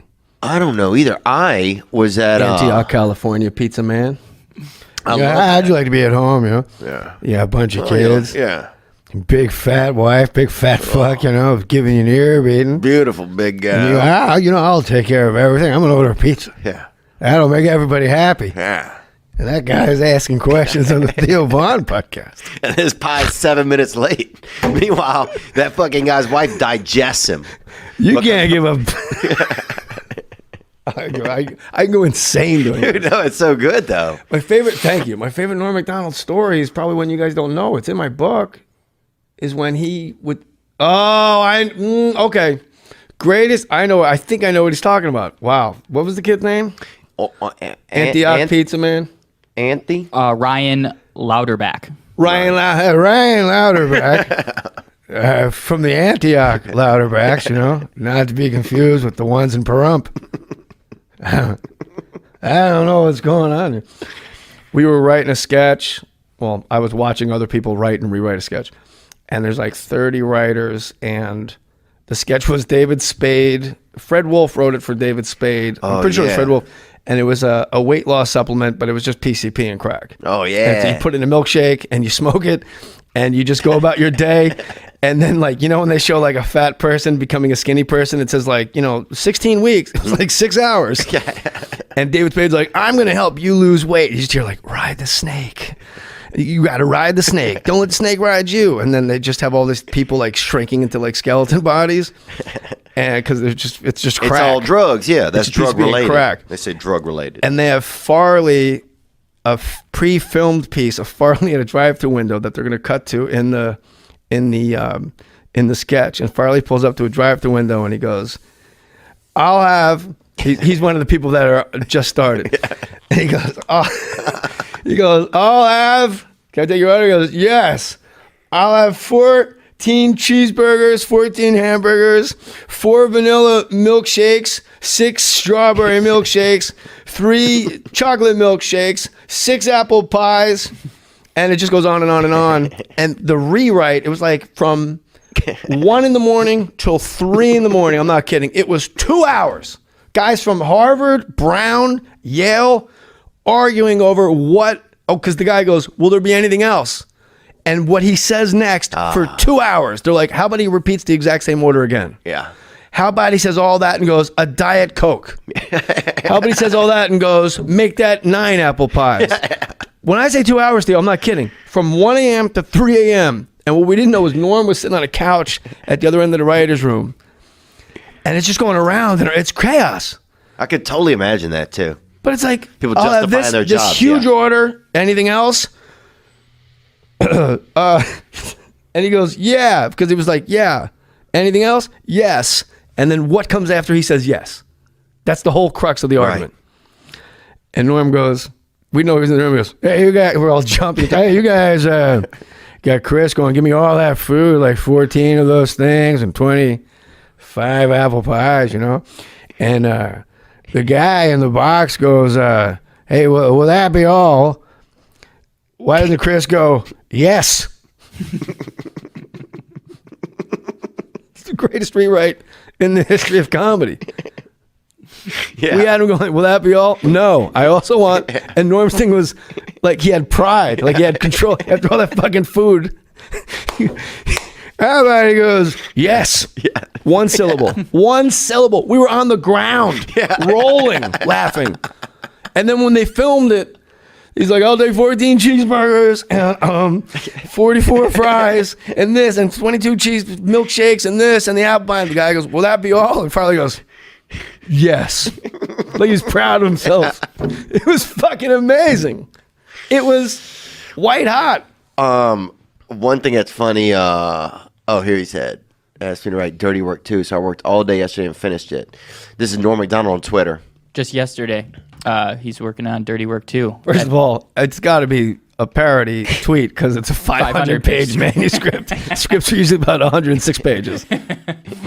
What's the Instagram though? Thank you. I think he's actually got some pages out. Wait, what did he cross out before he wrote Norm? Written by me. Oh, okay. He says Norm. He's a genius. Dirty work 2. No, I'm done pranking now. I'm married to a beautiful scientist. Oh, Brad Pitt's in it too. She's rich and she has a beautiful face, and we have a cat named Kitty, and we love Kitty like a child because, well, Marge cannot have children because the chemicals in her lab have rendered her barren. All capitals rendered her barren. Well, I gotta go home and read that. Do you think one of the reasons that, what did Norm do after SNL? Did he just tour? He had a sports show on Comedy Central briefly. People love him it was so brilliant. much. I'm one of those people. I'm powerless. He makes me laugh so hard. Yeah. Dude, he just made me laugh through you so hard. That yes was probably the most I've laughed in months, man. That's in my book, the Gasping for Airtime book. It was like, it was a one syllable. Yeah. That was, yes. Like we'd argue over what to name a high school. And it's like opening shot of Jefferson High. Too urban. Fucking high school high. Don't be too jokey. Yeah. Don't tip it. There's like all these things you don't even know what it means. It's like, just name it a high school. David Spade the other day was he's a funny guy, man. He was telling me a Norm MacDonald story where they all went on a plane to do a show somewhere together, and he just said one of the ways that Norm makes you laugh, he'll be like, well, what is this? And it's just like a door, you know, and he's like, or like a chair. He's like, well, David, what is this? You sit down. It's what the H? Yeah, what is this little ledge here? He's like, it's a chair, Norm. It's a chair.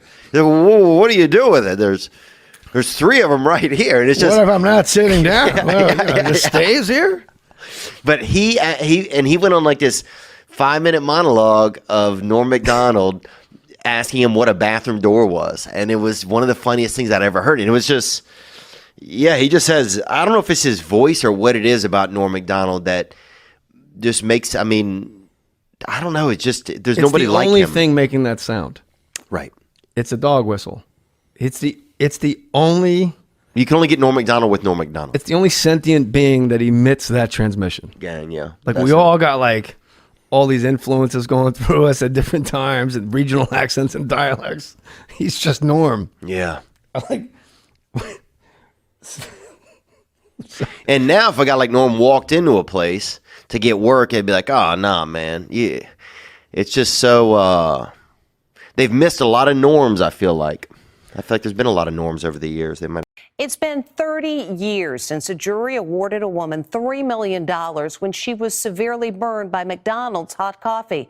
Now Dunkin' Donuts is facing a lawsuit after this woman ended up on a stretcher when she was scalded by the coffee at the Dunkin's drive-thru. Samantha has filed a lawsuit. She and her lawyer, Paul D'Amato, want Dunkin' Donuts to change their trays from this to this.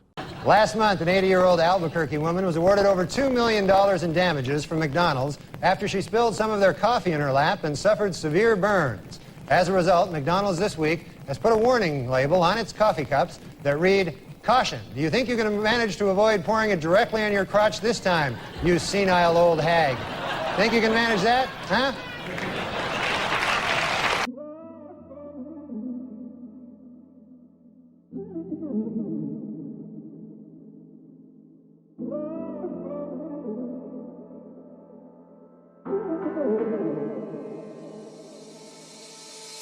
There was an interesting list of the 50 worst TV decisions in history, according to Rolling Stone. And it's a long list of different things like actors not taking roles, like Fox passing up The Sopranos. They could have had The Sopranos and said, it's never going to take off. And then, of course, HBO did it. It's the biggest show in TV history.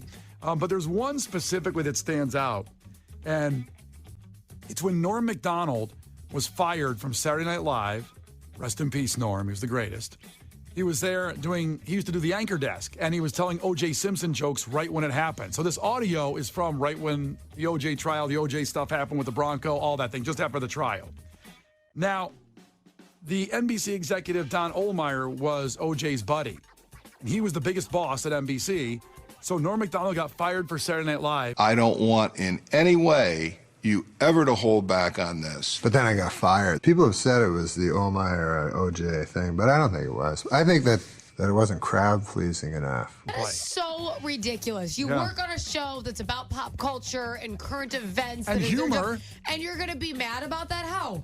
It was obviously a pretty big story. Yeah. But he wanted to avoid it. He didn't dive in the trenches for that one. Yeah. Well, when you hear Norm's jokes, I mean, I listen, can't wait. Oh, I remembered the first one. There's 3 jokes he doubled down in about OJ right when it happened, and that I'm guessing it's the second and third joke that really made the guy go nuts because it's his buddy. Really sunk the knife in. Put him in. I love Norm Macdonald so much, and if you forgot, of course, never heard it before. I think a lot of people probably never heard this before.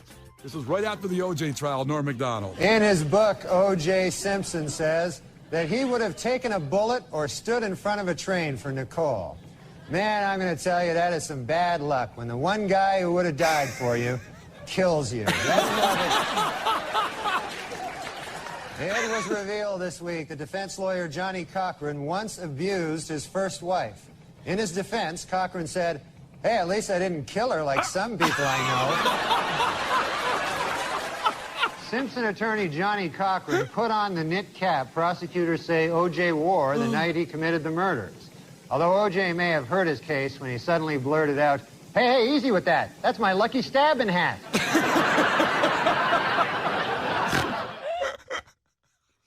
How could you be mad at him for that? Oh, God. My favorite. Oh, you know what my geez. favorite Norm Macdonald moment is, though? Oh. When he was on The View, and he just kept going off about how the Clintons have, murdered people, and they were mad at him, and he goes, but isn't that just a fact? He was actually confused the whole time. He goes, well, isn't that just public information? That's enough. He just doubled down. He would not let it go. But did he we should come back with that audio. Yeah, I'll find that for you. It's my favorite. And didn't they just cut right now? And do that. Hey, amazing. And it's Pride and Kenzie. So I just played, when you were talking about the 50 worst TV decisions in history that Rolling Stone had an article about, talked about, the Fox passing up The Sopranos and Norm Macdonald getting fired from Saturday Night Live for telling OJ jokes. And we played those jokes, which were hilarious. Norm Macdonald. Phenomenal. What a loss. And again, now, Kenzie brought up the time when Norm Macdonald was on The View. This is my favorite. And he talked about the Clintons murdering people. And The View of all places. They don't want that at all. Whatever cast of The View it was at that time. It made me so happy. They were so uncomfortable. concerned. Uncomfortable. Yes. And Norm Macdonald, when he made people uncomfortable, he just doubled down and kept going.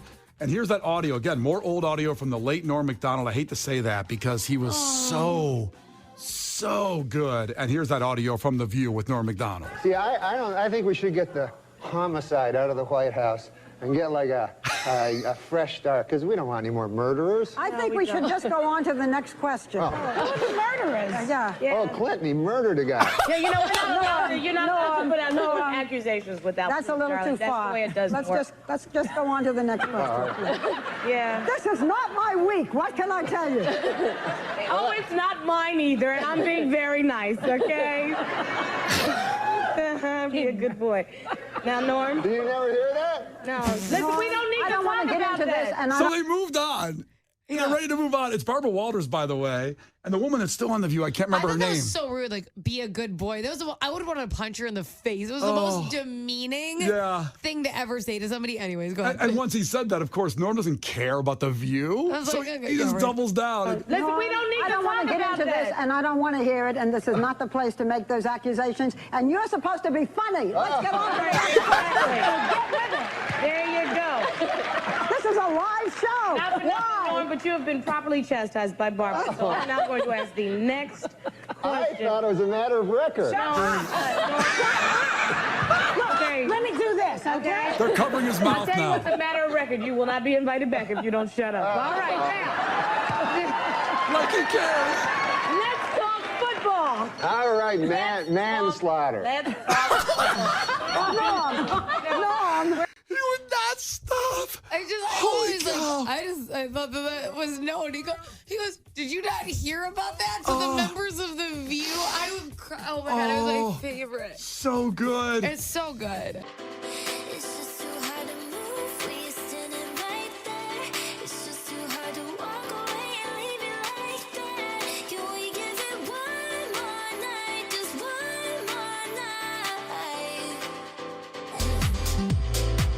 Case, can you post that, by the way, Case? Can you put that up on Well, Facebook? Case already has it up, of course. Case has a lot to do back there, the producer, but Yeah, no, I'm not doing anything else right now. I can tell. post a news clip from 25 years ago. you do the one. So we did the OJ jokes. We want to get people talking. We did the OJ jokes. I thought we just go like, okay, then manslaughter. Hey, they didn't kill anybody. Manslaughter, then, right? It wasn't murder. Could you make a compilation of all of Norm's best moments? And just put them up really fast? I mean, there might be a tribute when he sadly passed that you may already have done, so maybe it can save you some work. I don't know. No, I didn't. When Norm died, I made a tribute, and then you didn't put it on the air.